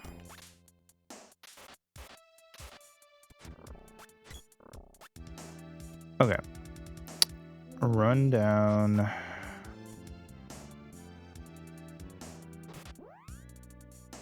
Let's chocolate on Punio so that he can get healed. Come on, come on, come on, come on, come on. Ignore the sword. Come on. Okay. And then we run straight up, which takes us to this. Go left. Past these enemies here.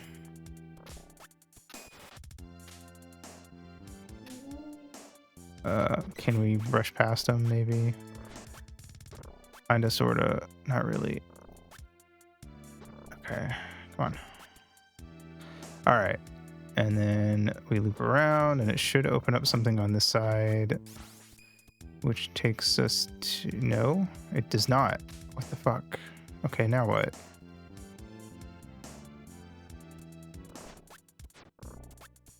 What did I do? Okay, let's try going the right side. Nothing. What? Okay, I don't know what I did then.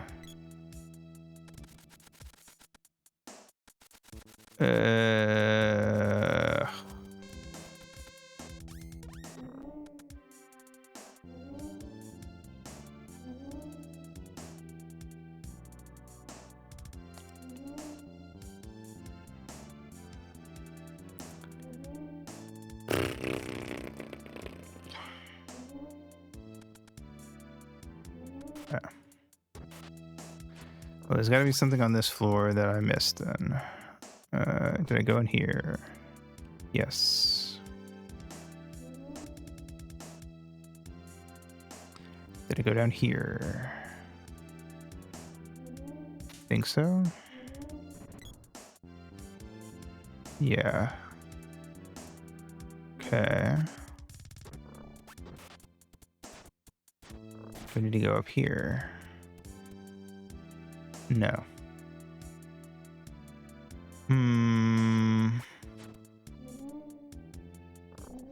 Was this? I don't think I did this one. Okay. Blue.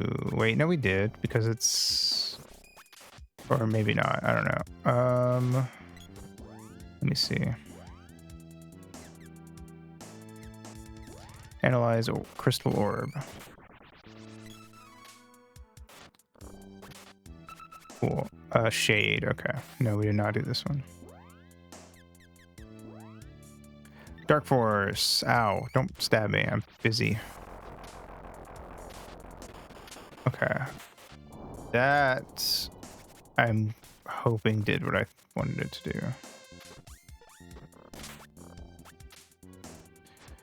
Okay. Let's go check. Move it.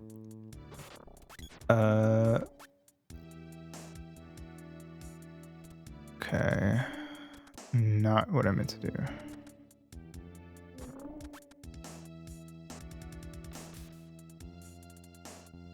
Come on. There we go.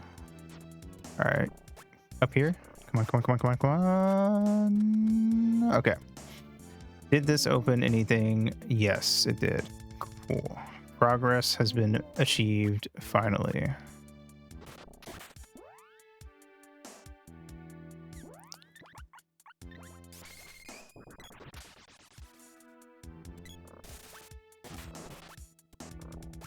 Come on, come on, come on. Just push past it. There you go. Yep, yep. All right, this way. Come on.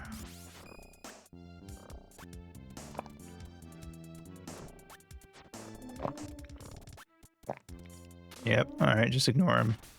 Just run for it. Come on. Come on. Get up here. Come on. Come on. There we go. Okay. We did it. We made it past that room.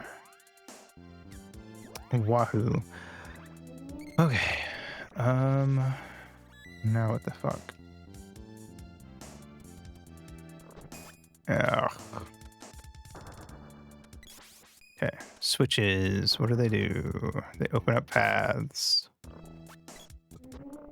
Okay. Jump. Okay. Another route with a crystal. Purple.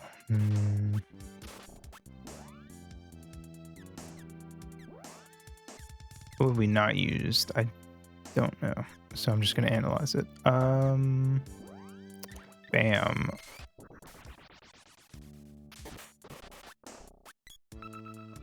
Luna. Okay.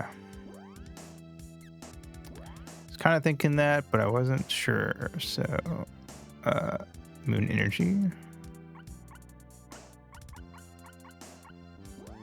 Wait, does he have Luna? Oh, he does. Okay. Wait, no. Luna. Lunar magic.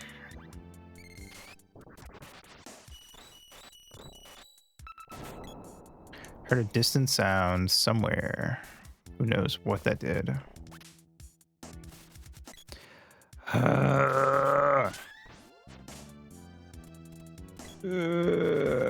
I don't like this dungeon.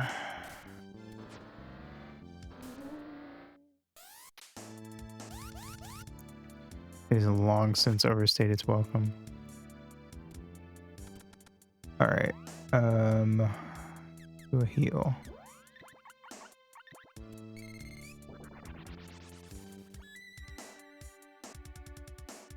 I also like to add that if I wanted to like stop mid-dungeon right now, which I'm going to in a sec, you'd either have to leave the console running and hope it doesn't shut itself off, or leave and save. And then you gotta spend like 10-15 minutes running back through all these rooms to get here.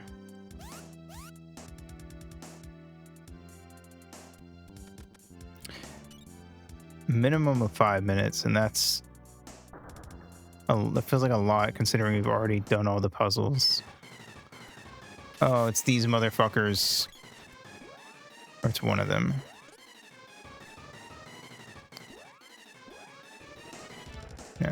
Cuneo. What are you weak to? I don't know. Fireball.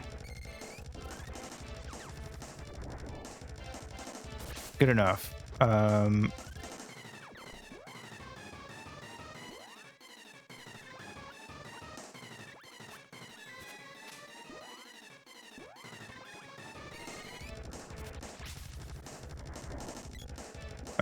Any kill.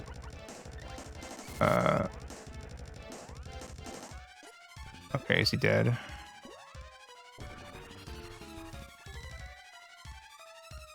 Javelin orb.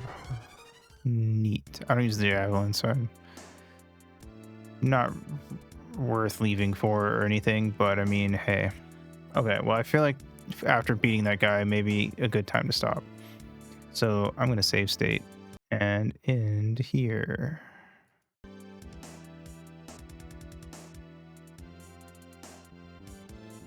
And I think next time is going to be the last stream. I don't know.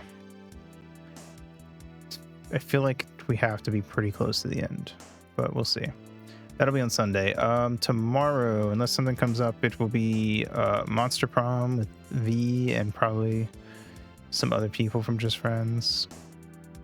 Sunday, like I said, Secret of Mana, probably the finale. If I'm up for it, I may start an hour early just to try to like give us the extra time. We'll see. I will make a tweet and whatnot about it if I do. Monday night, continuing on with MLP Season 4 in the Discord. And then that night after 10 p.m. Central, we'll be finishing up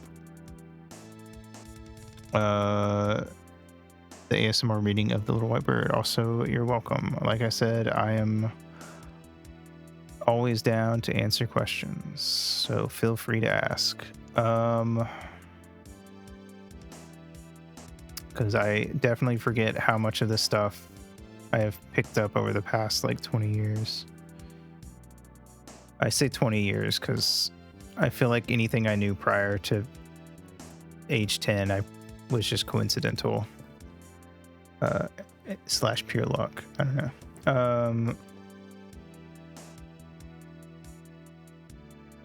What am I doing? Tuesday. I don't remember what I'm doing Tuesday. Doesn't really matter yet, I guess, because it's not next week. But yeah. All right. But yeah, that's the upcoming streams. The close by ones, I suppose. Let me exit out of this, and then see who I'll stream in. Boop-a-doop-a-doo. PPR, go follow Ringo, my artiste, very cool and very epic. I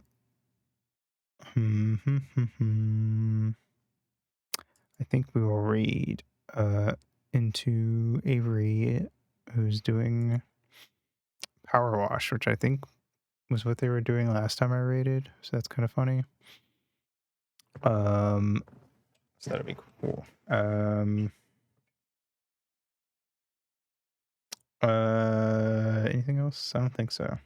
So raid message for anyone who wants to join in on that. Thanks for hanging out and keeping me company through these long and grueling dungeons that we had today. And yeah, thanks for coming out. Have a good day, good night, whatever it is for you, and I will see you in the next stream. Mwah.